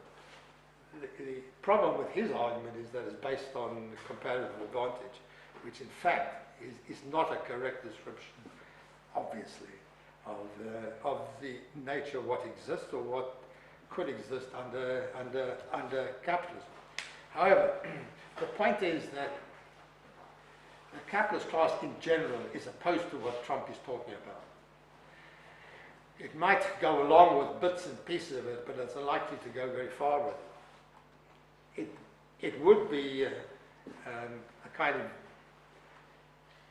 gift to the other side at one level, because it would lead to increasing chaos, which we already have, of course, as in the Middle East, where they went in there with a ridiculous doctrine and ended up in a complete mess, basically, which is what happened. If you remember, I'm not going to go over it, but the point is it would be chaotic for them to continue with it. Okay, if we imagine they do continue with it, the likelihood is that it would begin to play into the left, because they would lose control. Well, first part, I think, are we heading for wider international conflict? Clearly, I think I'd like to use the example that Hillel brought up. When we got to the end of the long depression of the 19th century, he said that imperialism ended that long depression. In my view, that's not. I wouldn't entirely agree with that. I think a series of slumps created the condition for an improvement in profitability amongst the major economies. They did. They were able to apply, particularly in Germany, other countries that are catching up, the new technology to take them forward. Britain, which is the hegemonic power at the end of that 19th century, was losing its position relatively and eventually absolutely. It was the dominant economic power before that long depression. At the end of that long depression, it was in a much weaker position. There were rivals, and they had a new spurt of capitalist growth, colonialism and imperialism as well, but also expansion in Germany, Japan, France, and so on. New powers came on the scene, and of course, above all, one other big power, the American capitalism, with its industrialization after the Civil War and onwards up to the end of the 19th century. This was a huge new expansion. That expansion also created rivalry between the major powers, particularly the ones that were new on the scene without colonies, like Germany and Japan, against the older ones like the UK and France. And the First World War was a struggle of imperialism over why haven't we got a share of the world cake, and that was why it became a world issue and not just a European one, because of the nature of the development of imperialism at the end of the 19th century and into the 20th century. But capitalism did make recovery on the basis of improved profitability and a creative destruction process. In the moment we're now in, we have a similar situation in a way, in that we've had globalization, we're now in this depression, the profitability is down, the big hegemonic power is now facing the prospect of rivals abroad, whether it's Europe to some extent, and we've seen the development, Japan to a lesser extent, but of course, above all, China. Trump sees China as the terrible enemy, not Russia anymore, who's only got oil. Maybe our Russia is even an ally against the real enemy, which threatens, in his view, the hegemonic position of American capital, which is relatively weaker than it was in the period of the 60s and before the beginning of the neoliberal period. It's lost its overall complete domination. Pax Americana is over. It's still the dominant powers, Hillel says. Its companies are still the biggest and most important, but they have rivals everywhere. Google has a rival. It may not be in America, but it's in China. So does all the other companies. They're rivals that develop. And that's what I think about imperialism. It's not just monopoly. The competition, the competitive struggle of capitalism continues and has always been there. From the beginning of capitalism, it hasn't been pure, perfect competition. It hasn't been monopoly. It's been real capitalism, a combination of two things: leading companies gaining monopoly share or the control of that market until it breaks up with new rivals coming in, or through a crisis taking place, we have a new situation. We're seeing that now, where we have new rivals on the scene. We'll see new companies. Google, Microsoft, and all the rest never existed 30 years ago, or even 20 years ago as forces. Facebook, Uber, when the next stage, the driverless car monopoly. There are all new developments taking place dynamically. Now, capitalism cannot really take advantage of that unless it can create the situation for further profitability to take itself forward. But the conflict's there. I don't think it necessarily ends up in a world war. The 19th century depression did not end up in a world war immediately. It actually ended up in a growth of capitalism. The epoch at the end of the 19th century and to the early 20th century was a period of actual growth for a while before we moved to the conflict. And The Great Depression, you could argue, ended up in a world war, and so it's a possibility. I would say, and taking your point here, that we're not entering a period where there's stagnation, where things just carry on indefinitely as they are. As Marx said, there was no permanent crisis. That we go through a period of convulsions which will create a new situation. Now, that may be in favour of the working class or not. But if it isn't, then, as you say, we'll either have a new expansion of capitalism with increased conflict and rivalry, or we can have something even worse, which is a collapse of the capitalist system to the point where everything goes down really badly, and what we used to call barbarism, which is actually just a reduction in the level of technical ability to take the productive forces forward at all. I think the former is more likely. If anyone has any other contributions, questions, and then we'll just come back and give each speaker 10 minutes at the end to sum up, and then we can call it a day. So, we'd like to kick off. Just back to Michael, one thing about I mean, are you arguing that the trigger for the crisis is the fall on the rate of profit, right? And the second point is, are you stating at the moment from your research that, say that in the big monopolies, has there been a tendency for their rate of profit to fall, or is it the average rate of profit over the whole economy where they are in the position where they can hold on to their profit because they're a monopoly and they control the supply chain, and therefore they kick it down, further down, and it's the smaller companies that are relying on it that are actually in the position of either being zombie companies or having a very low rate of profit. So I just wondered if it's an average rate of profit and how that allocates between the monopolies and the small companies. Yeah.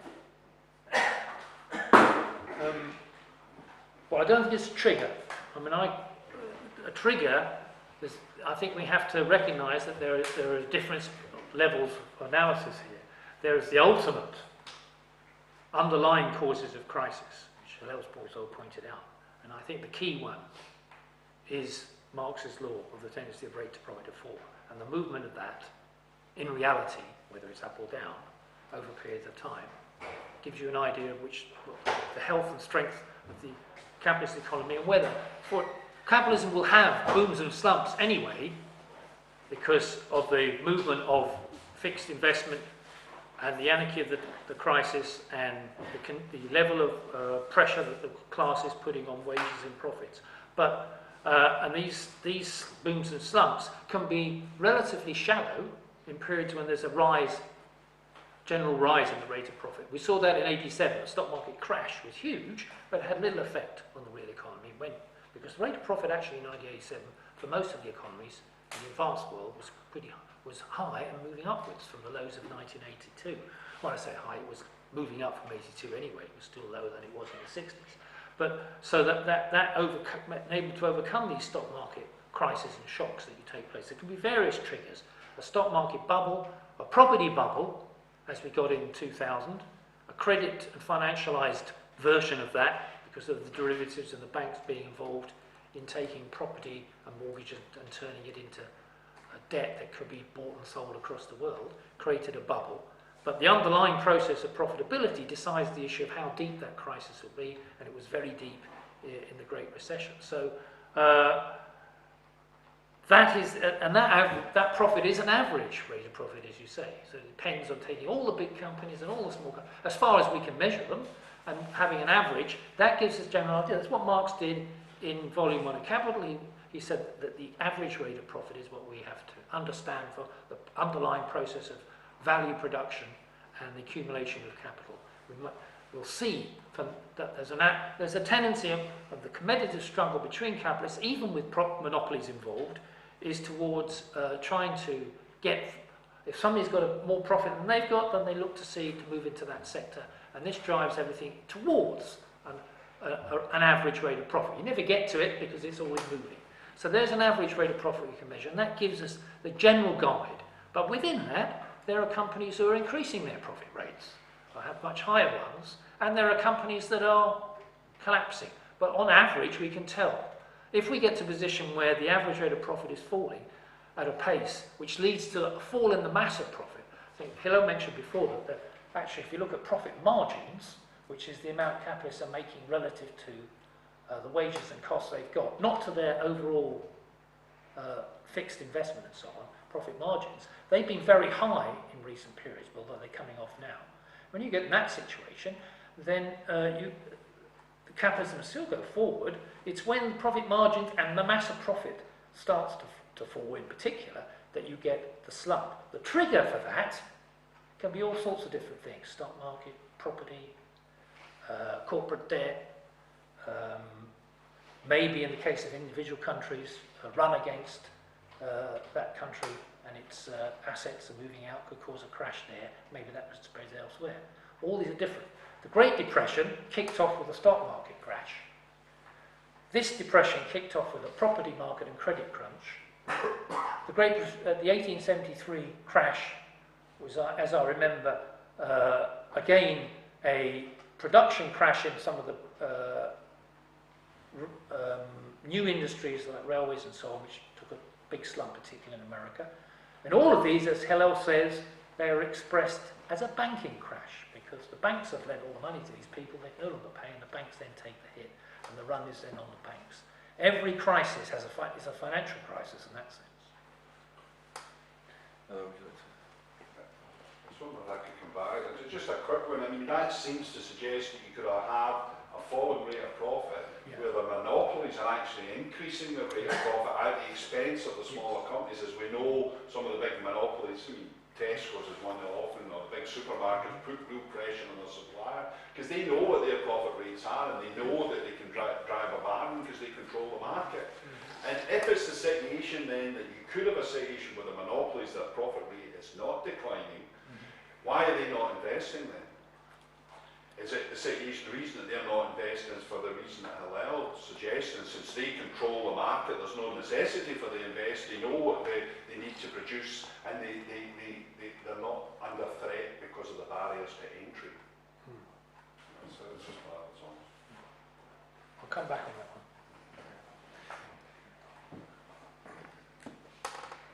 one. Well, I just wanted to reply something which you said previously in relation to what happened to Britain as a declining power. You were using that as an illustration of what could happen now. But one has to be clear what happened then. What then happened, as you know, was a vast export of capital from Britain. And the returns were vast coming to Britain. It virtually supported Britain until the war. So there's no question of what actually happened and the tremendous role of imperialism in that period, bringing it out of where it was. Remember, the export of capital at the time did two things. First, the investment didn't have to go into Britain; it went elsewhere, and then it came back and raised the overall rate of profit, in your terms, but raised the overall flow of capital. So there's no problem in explaining what happened as to what, in relation to the possible existence of a downturn or a crisis. Effectively, after then, between 1893 and 1914, there was no crisis. But some people, probably most, argue if not for the war, there would have been. But in fact, there was a war, so there wasn't. Anyway, the reason I've raised it is simply simply because I was arguing that overall the stability of capitalism has been maintained fundamentally by imperialism and by war over this period. And the Cold War, in that respect, was together with the welfare state in the period after 45, was crucially maintaining stability. So the logic, therefore, is to ask what is now maintaining stability. They're reducing the welfare state. We have mass unemployment, and they haven't got a Cold War. And it's hard to see what the basis of a Cold War could be, because however correct or incorrect it was, they can't duplicate it. So, in other words, the stability of capitalism today cannot be there as far as I can see, judging by the last century. So, the second point, or I'd make is regarding the hegemonic power. Britain was the hegemonic power in that period, and it was that through direct force with an army in numerous countries, ensuring that it maintained its presence. America has an army, but it's not using it for exactly that purpose, although when it requires, it has used it. It's not clear whether it will or won't use it right now. It might. What Theresa May was saying seemed to be that they shouldn't use it or something like that. I'm not clear. Neither she. Neither she, yeah. Exactly. So, however, it not only has an atom bomb, which in fact is useless because it can't really drop it, but it has an enormous army with weapons which could wipe out any two countries at any time. And that remains. It's not going to change it, and it will maintain it. Well, Trump is maintaining it, in fact, threatening. So I don't think, although I agree completely, it is in decline. Capitalism is in decline. It's not, what I'm describing isn't just an incident in capitalism. Capitalism itself is in decline. The law of value itself is in decline. So if one's talking about what it can do, it is limited and increasingly limited, and that's bound to be the case. But there is no other power. And I'd say Germany can't take over. The EU is still fighting itself. It can't take over. Japan's in trouble. It's unlikely to be China, even though it is growing. So it doesn't seem to me that there's any change, and that it's highly unlikely that we are going to have another nationalist war, which is at least one form the two world wars took, although it wasn't wholly that in the case of the Second World War. So, in fact, I don't think there's any need to worry about it. I've got a question which is kind of related to that. So, Michael said that there are still areas of the world yet to be exploited. Yeah. And given that capitalist America lead the way of the world, do either of you think that economic systems can survive, or would you expect corporate America to villainize other systems, for example, Trump and China, and thus try to conquer them? Well, it's a sort of follow-up to what Hillel just said. And let's see if we can get a difference here. If I can delineate it. What I understand Hillel's saying to me is that US stays as a hegemonic power. Imperialism and war has actually enabled capitalism to avoid the end. The idea of creative destruction, the replenishment of the rate of profitability through slumps, is out. That's that model which Marx might have presented or didn't present in Capital in Volume 3 and so on as a theory of crises is no longer relevant to the 21st century, because since 1870 what has kept capitalism going is imperialism and war, and the role of the state, the welfare state, and so on after the Second World War. These things have enabled capitalism to get sufficient profits to stabilise the situation and to continue. Of course, people have died, billions of people have died in wars, but that's how capitalism is. And that's going to carry on. Capitalism is dead in its essence. The classical model of boom and slump and creative redestruction of capitalism going forward after another period of slump is over. We're now in a period, if you like, Hillel will tell me this wrong, of stagnation if we're looking at the economic system, but politically what's happened is they've created an environment by which they can just stagger on indefinitely unless the class overthrows them. We won't necessarily go to another world war, as he says, but we'll continue with imperialism, and we'll continue with not producing and investing in order to keep the profits up, and that's the way it is. Well, I don't see it that way. I think that the classical model, if you like, or what model Marx said in Volume 3 of Capital, written in the 50s and 60s, 150 years ago, is still the model of capitalism, in my view. It wasn't a perfect competition model. It was a real competition model. It combined monopolies and smaller companies. It was never perfect. It was never monopoly. Monopolisation, in a sense, has increased, but only to the extent of creating international rivalry at the international level, because through globalisation, capitalism, 150 years later, is now truly a global system. And increasingly, we can talk about a world rate of profit, which Hillel mentioned in our opening remarks. We can even attempt to measure it, which I've done and other people have done. So we can begin to see the process, and I think the evidence shows that the same process of rising periods of profitability, where capitalism has a bit of spurt, and then a downward period, creating eventually severe depressions, is still applying. And therefore, the short answer to your original question is that this depression will come to an end. It won't go on permanently under the auspices of monopoly imperialism. It will come to an end, possibly through a series of slumps, maybe one more, maybe, I don't know. But that creates a condition, if you want to call it creative destruction with not capital values to create a new environment. There's lots of new technologies now bumbling around, as we know, in biology, in data processing, big data, in driverless cars, and all the rest of it. All these technologies have hardly been used yet because capitalism is not in a position to expand them. They're only being done by the techie people. Nobody else is really using them. I know Amazon's about to fly drones through our windows to deliver our small packages, but all this is early days. Now, capitalism really can't take us forward indefinitely using the technology which will make our lives better, but it may get another spurt to do that if it creates the environment for it.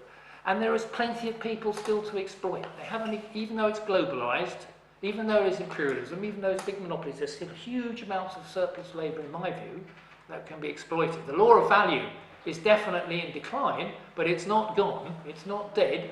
There is still ability to create more value by exploiting us, and there's still hundreds of millions of people available to do that if capitalism gets the opportunity to do that.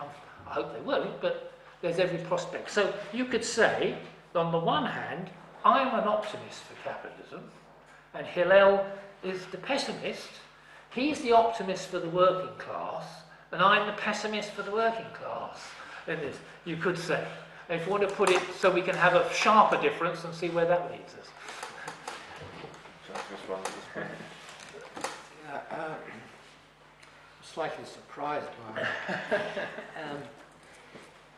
We've only mentioned the developed world. The fact is, the situation in the third world almost couldn't be worse.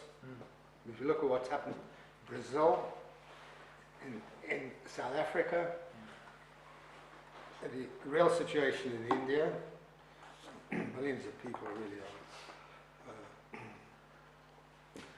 have trouble feeding themselves. Yeah. So the question isn't of more people being absorbed. Several billion could be, and that's been true for a long time. The question is why capitalism wasn't able to do it before. And I can't see any reason to assume that it will do it in future.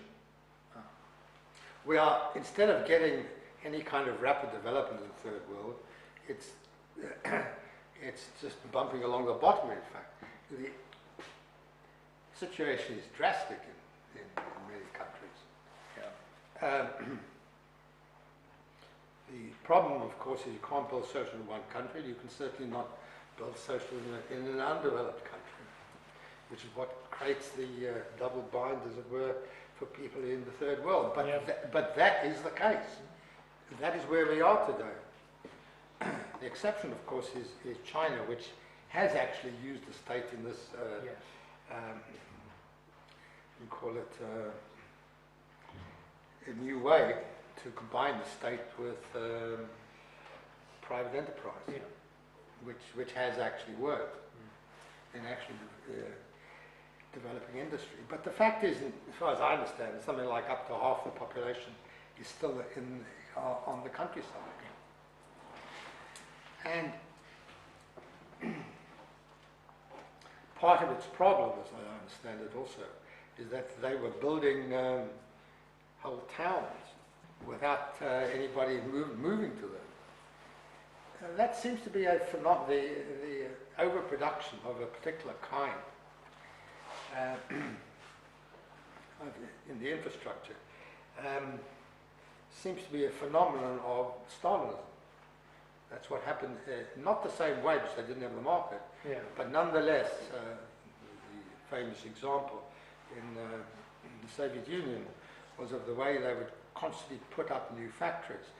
And that was because when they had a new invention or a new production line, instead of putting it into the same plant, they built a new plant. Yeah. That was in the nature of Stalinism at the time. But it seems to run in parallel with what's happening in China. Anyway, the point is that obviously China has developed, but unless it moves to socialism somehow, it is going to find increasing trouble in the West. So I don't see any kind of solution in the world that you're referring to. Simply, where are they going to go now? They're not investing. Why should they invest? That's true, of course. It was true during the Great Depression too. Yeah. So why should they invest? To say that there's new technique, of course there's new technique. There's always been new technique hanging around within capitalism. The question is whether they can use it, whether it'll develop any further. That's not at all clear. So it's then too, the fact is we now have mass unemployment, not just in the third world, but in the first world. De facto mass unemployment, which they declare not to exist, of course. So the question is whether they're prepared to absorb it, and the answer you agree with is effectively no. They are not going to go to full employment. No. Well, if they're not, then how are they going to expand? Because if they're not going to employ more, unless what you're saying is they're now going to go for massive investment in automation, but then that would lead to on your argument to a rapid decline in the rate of profit. Yes. Yeah. Well, they're not entirely stupid. So it doesn't seem to me they're very likely to go very far with it if you do get a decline in the rate of profit. In fact, of course, one has to ask how over 100 years that took so long to get to automation. I don't think anybody's really posed the question properly, but so if they are afraid of doing it, which they are today, and what they do is not simply abandon capitalism and go live in a cave. I'm not suggesting that, but simply maintain investment at a lower level than, a considerably lower level than is possible, maintaining the real level of unemployment. Then we can go on like that, or capitalism can go on like that for a considerable time until the working class is able to act. It is theoretically possible that the capitalist class at some point will realize that if they continue the way they are likely to be overthrown. I don't know, but I can't really see what you're talking about, because they're not proposing it. They're not proposing to go on a boom. They're very clear they are not going to go on a boom. They don't want the state to be involved. The other point that I'd make is that, which I presume you agree with, because the basic argument of socialists isn't that there's going to be a revolution, although all socialists accept that, but that there is increasing socialization of production, and so of society as a whole, which exists within capitalism already and will continue to do so. So that in theoretical terms, we could say over 300, 400, 500 years, the society would be so socialized that it would only take a very small effort to overthrow it. But that already exists. And it's creating anomalies which are not regarded as such, but very obvious ones, and the most obvious one in our society being the NHS, which cannot be run by private enterprise. But the same is true of education. You can go through all the others, which there's no point in So-called repeating public it. goods. Yeah, exactly. Yeah. Yes, but it increasingly applies to everything. Yeah. It just keeps expanding. It's fairly obviously true of housing, and you can just keep on with it. So, now that's already there, and it is creating a crucial contradiction within the society itself, which is expressing itself one way or another, and is going to increase in its intensity. I don't think we can avoid that point. I was going to talk about decline, but you both seem to agree on it. I think the interesting thing for me in terms of what you're saying about mass unemployment in the imperialist countries, of course, is what they've generally done, of course, is because of the nature of the development of the labour process, is of course they just create a surplus population, which doesn't actually have any bearing on the nature of certainly of skilled labour, and so on, which is actually excluded in effect. I mean, chunks you can see in Glasgow, quite obviously, chunks of the population are effectively marginalised from participation in labour, over generations. And it's an extraordinary process. And the other thing, of course, is in terms of just, Hillel's talking about socialisation of labour. I mean, the big international example, of course, is internet. It's not, it's actually it's counter to capital itself in many ways. I think the real point, it seems to me, also is in terms of the role of Stalinism and how that contributed to the stabilisation of capitalism after the Second World War and through to its own collapse, and the effect on that on the left. I mean, some of us have been sitting here. I mean, you can see here, this debate. I mean, this should be central. I mean, this room should be full of people, really, especially in this city. Because this should be a central question. Well, what is going on, and what the hell are we going to do about it? Now, you can see that the left is in decline. Unfortunately, with the collapse of Stalinism 25 years ago,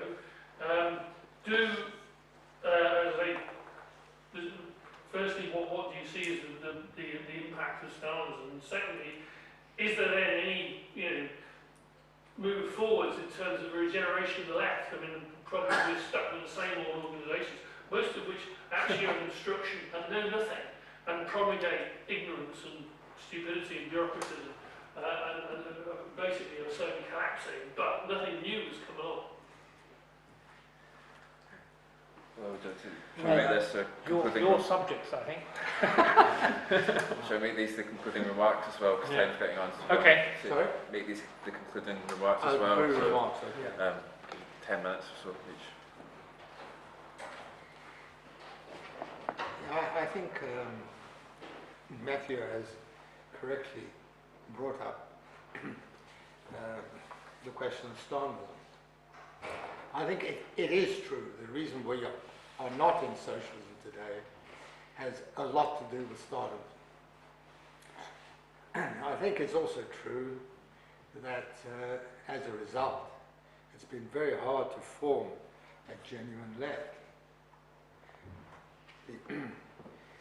It's clear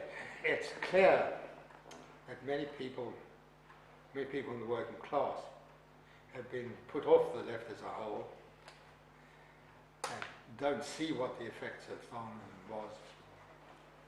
It's also clear that in the Soviet Union, the former Soviet Union, Stalinism was sufficiently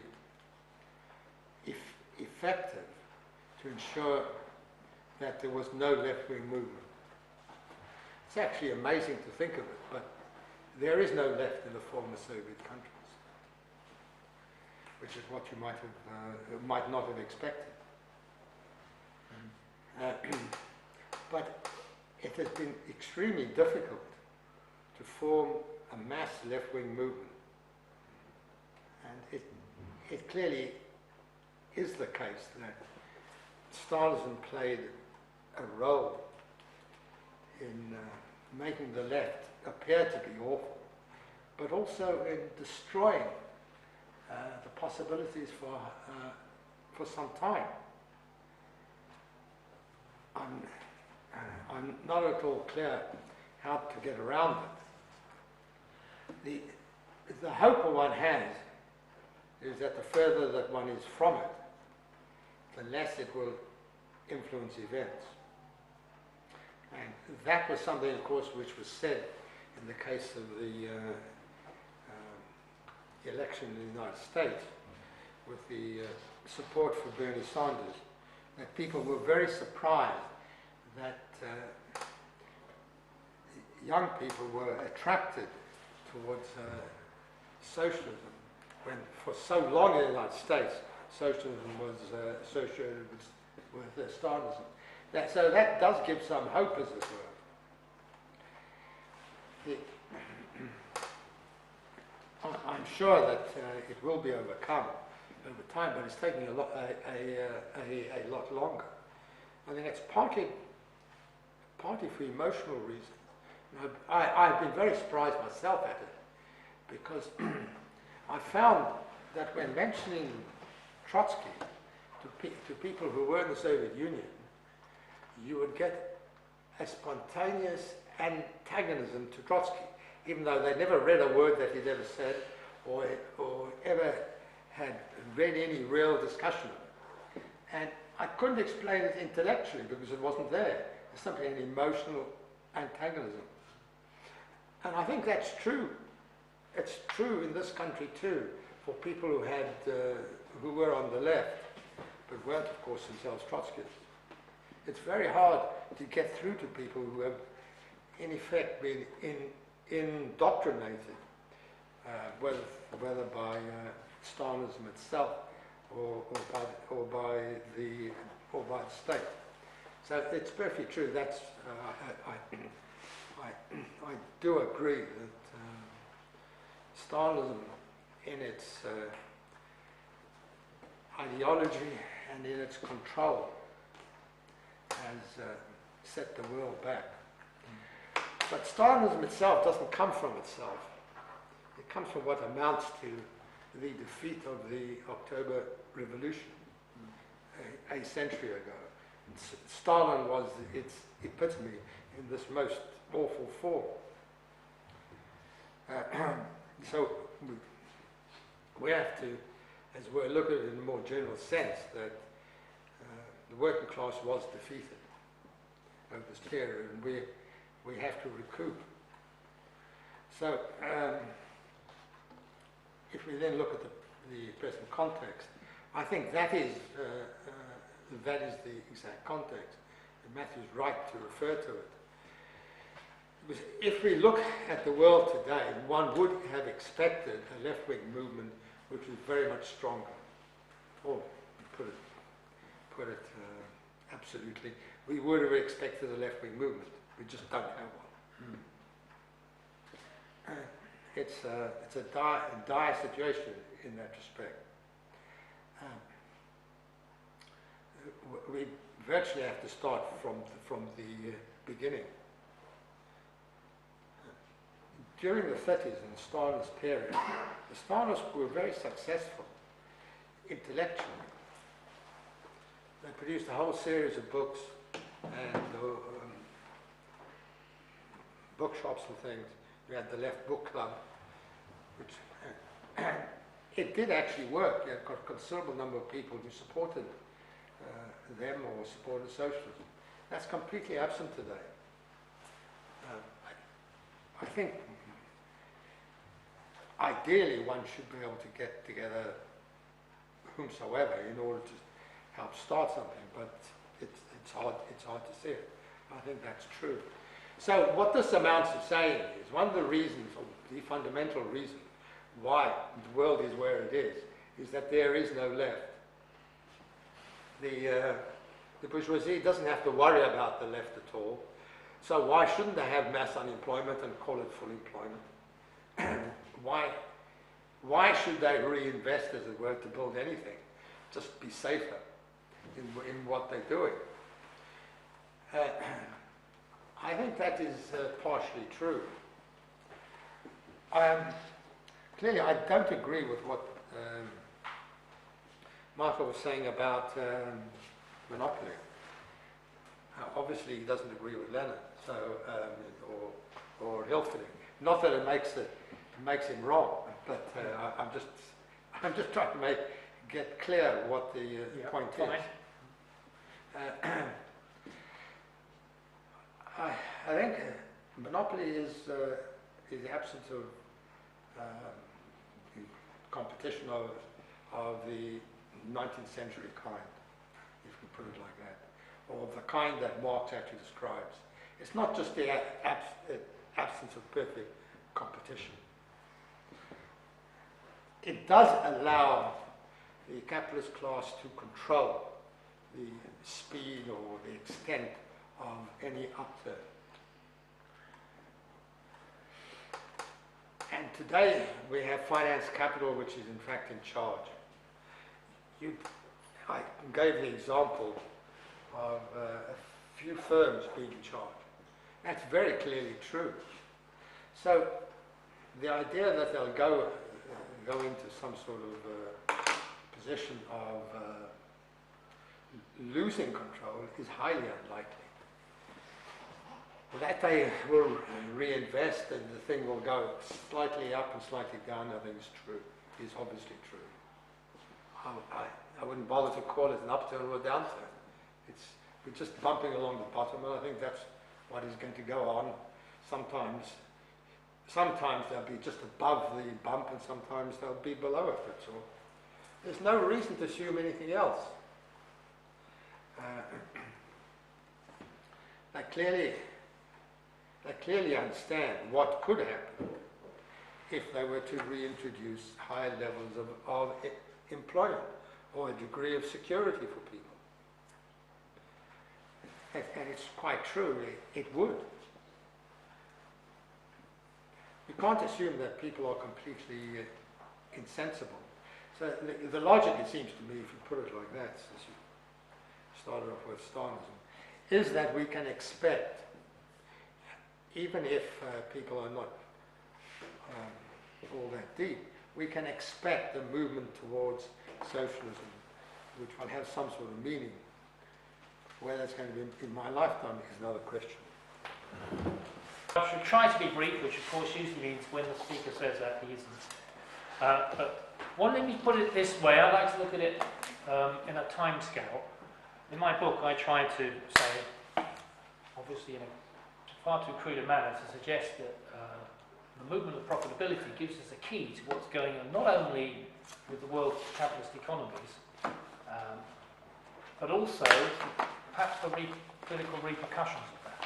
In my earlier book, Great Recession, I had a chapter about the political impact of the rate of profit, a rather controversial chapter which has scourged the world. Everybody's forgotten what I wrote, or even read it in the first place. But in there, I'm arguing that it actually does, that the movement and the waves of profitability that I described do make a difference politically to what's happening. If we look at the period in the post-war period, we can divide it into four in terms of profitability. Immediately after the Second World War, profitability was high after the war. Capitalism was in a position to expand. It had loads of surplus labour in Europe, Japan and elsewhere. Thanks to Stalinism, that labour did not organise to overthrow the capitalist system after the war. There were moves in various countries, in Italy, Japan, everywhere, particularly in southern Europe, against capitalism. And there was a strength, and the Labour movement soldiers came back from the war and they said, no, we're not putting up with what we had in the Depression. We want full employment, we want trade unions, we want a welfare state. And capitalism was able to concede that reluctantly because they were in a position where they had a reasonable level of profitability, they had state support to invest, they had a big hegemonic power with lots of cash to help credit through the Marshall Plan and elsewhere to take the world economy forward. So we ended a period of what we call now the golden age, where profitability was very high, Full employment, no, not really, but very low unemployment rates in most of these countries, and an expansion of growth, where growth was growing at 4 or 5% or even higher in the countries like Germany and Japan. I mean, 4% now is Trump's golden target. In those days, that was normal, even for Britain, 4% a year on average. 6, 7, 8% was more likely for some of the other countries. But that period came to an end because profitability started to fall, according to my calculations, from about the mid-1960s, not my own, but everybody else's too, down. And we had, first of all, the first worldwide economic slump in 1974-5, triggered by the oil crisis, but underlying that was the fall in the rate of profit. The first international simultaneous recession we've had in the post-war period, probably actually forever internationally in terms of its impact. And then, with the recovery after that, we then had a very deep slump in 1980-82, which affected all the major industrial economies, and profitability fell to an all-time low. Now, what was the response of the ruling class? As Hillel's pointed out, it was a massive move away from the welfare state, away from the costs that labour was making for it, cutting unemployment, a creative destruction of industry, and its replacement in other countries, not only their own, but moving forward to try and drive the profitability up. We had political leaders, Thatcher, Reagan, saying that the aim was to get profits up and to destroy the welfare state, privatise, weaken the strength of the trade unions. We entered what in the academic Marxist circles called the neoliberal period, which was basically a period. And what happened then? Because I remember we had 1980, but the Pyrrhic moment in Britain was the miners' strike in 84-5, that defeat. Printers' strike too, that defeat. The new technology. That was the end of the ability of the class to fight this battle. And we entered the neoliberal period, and a series of, on the whole, the Labour movement lost every battle that was mattered through that period afterwards. And that period meant that the rate of profit could rise, there was globalisation, another counteracting factor, a whole series of things went on. Politically, we had apparently a move to the right with Thatcher and Reagan and so on, and the weakness. And what happened to all our left groups that at least people of my age were in at the time? They just went down. The objective session was against them. Then they used to argue amongst themselves about why that was. It was your fault, it was your fault, or you wouldn't do that. But yeah, possibly, the level of the individual or the level of a small group, that was the case maybe, but it was the objective situation in my view. And that's the point of my book in a way, is trying to say, look, this is the objective situation. It's not an environment where revolutionary left are going to become mass parties. Their chance had gone, if you like, between the period of 64 and 80, when it was revolutionary. Everybody was involved, and we had left movements. Ben nearly took control of the Labour Party, let alone Corbyn. Ben was in control with the trade unions back in nearly, as we know, down to 1 or 2 votes, made the difference in the period of the 70s. So, but in the 80s, that was not the case, and we ended up with Blair. We've forgotten John Smith. But Blair, into the 90s, Clinton, into the 90s, the peace dividend under Clinton, so-called, but basically it was an environment where capital ruled and the profitability was driven up. But it doesn't last forever. And the rate of profit began again to slip. It was still relatively low to the golden age. From 1997, my calculations and others, certainly into the first decade, it started to slip. The response of capital was to resort, as Hillel said, before that, to finance capital, to expand finance capital, to go into credit, to speculate in the property market. I would say, there may have been monopolies then, and there were big monopolies then. We like to talk about Google or something like that, but the monopolies were there since 1870, if you like. But it didn't stop a crash, did it? Monopolies did not stabilise capitalism at a low level. We had the biggest slump you've ever seen since the 1930s. And I would say that we can analyse that from the point of view of what happened to profitability. That was the situation which created the conditions by which the speculation in the property market, which led to a huge credit boom, an expansion of finance capital we've never seen before, suddenly went down into a big hole, because it was like the Roadrunner going off the edge of the cliff. And I'm racing up there, and suddenly there's nothing beneath it. Well, the emperor has no clothes, and all the other analogies you want to use. But basically, it was fictitious, this capital accumulation, and it collapsed. And we went to the period of depression. What was the response of the labour movement? Well, we're depressed. Unemployment rises, the ability to organise is limited, already the left is weakened. All the left groups have turned into cults, if you like. I'm being that unfair, I hope there's no members of them here, or I should be in trouble. But all the groups turned in on themselves, and there appeared to be no way in which they could expand in this new environment. And on the whole, that is still the situation, on the whole. But what we have missed is a change. The old organised social democratic and communist organisations have disappeared in their ability to hold the eye of the masses, or even the organised sections of labour. We've seen new lefts, haven't we? Whether it's Syriza, Podemos, what you call Grillo left, I don't know, we'll see. A different mood outside the existing organisations to some extent. The trade unions are very much shelled in many places, and so we've seen these movements which are an expression that the class struggle continues, guys. You know, I don't think the class struggle's over. But the environment is still not great for a mass development. The phenomenon of Corbynism, the phenomenon of Sanderism, if you like, it expresses that the class struggle is still there. There's still elements that we wish to see, recognise the role of capitalism, what this is causing. Of course, we also see the development of nationalism and other sorts of more right-wing alternatives that are being presented to the class as the explanation for their crisis. But until this depression ends, in my view, we won't see a dramatic change in the class, in the ability of the class to organise. What's the best environment for the class? The working class, which is now stronger than in size ever before. It is the confidence that they're not going to be out of the job immediately, that they're able to organise to some extent in an environment where capitalism has to concede which areas of the British working class movement at the moment can actually take that position. There is one, we see it every day.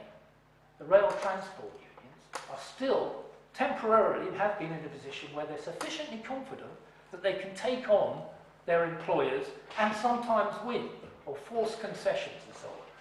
Driverless trains are coming, so we'll see how long that lasts. But there's not many sections there. But if we're in an environment where employment's better, where wages are more solidified to some extent, like the period in the post-war period, or the period, I would argue, prior to the First World War, then you get the development of new organisations, mass unions in the case of the 1890s and so on, and maybe further down the road we're in that position. And only then can you start talking about the possibility of the class taking on capitalism if it goes into another downswing. So that's a temporal view. And in my book I make that prediction. It's probably just as much balls as anything else, but at least I'm trying to present it on the basis of evidence, and therefore you can consider it on the basis of evidence, and you can consider it, and it will link together, in my view, a view about whether we're in a position to see a movement forward, so that, say, after I'm gone, and the comrade at the back is the only one left, probably looking at the age group here, then we will see a room filled of tens of thousands rather than 10.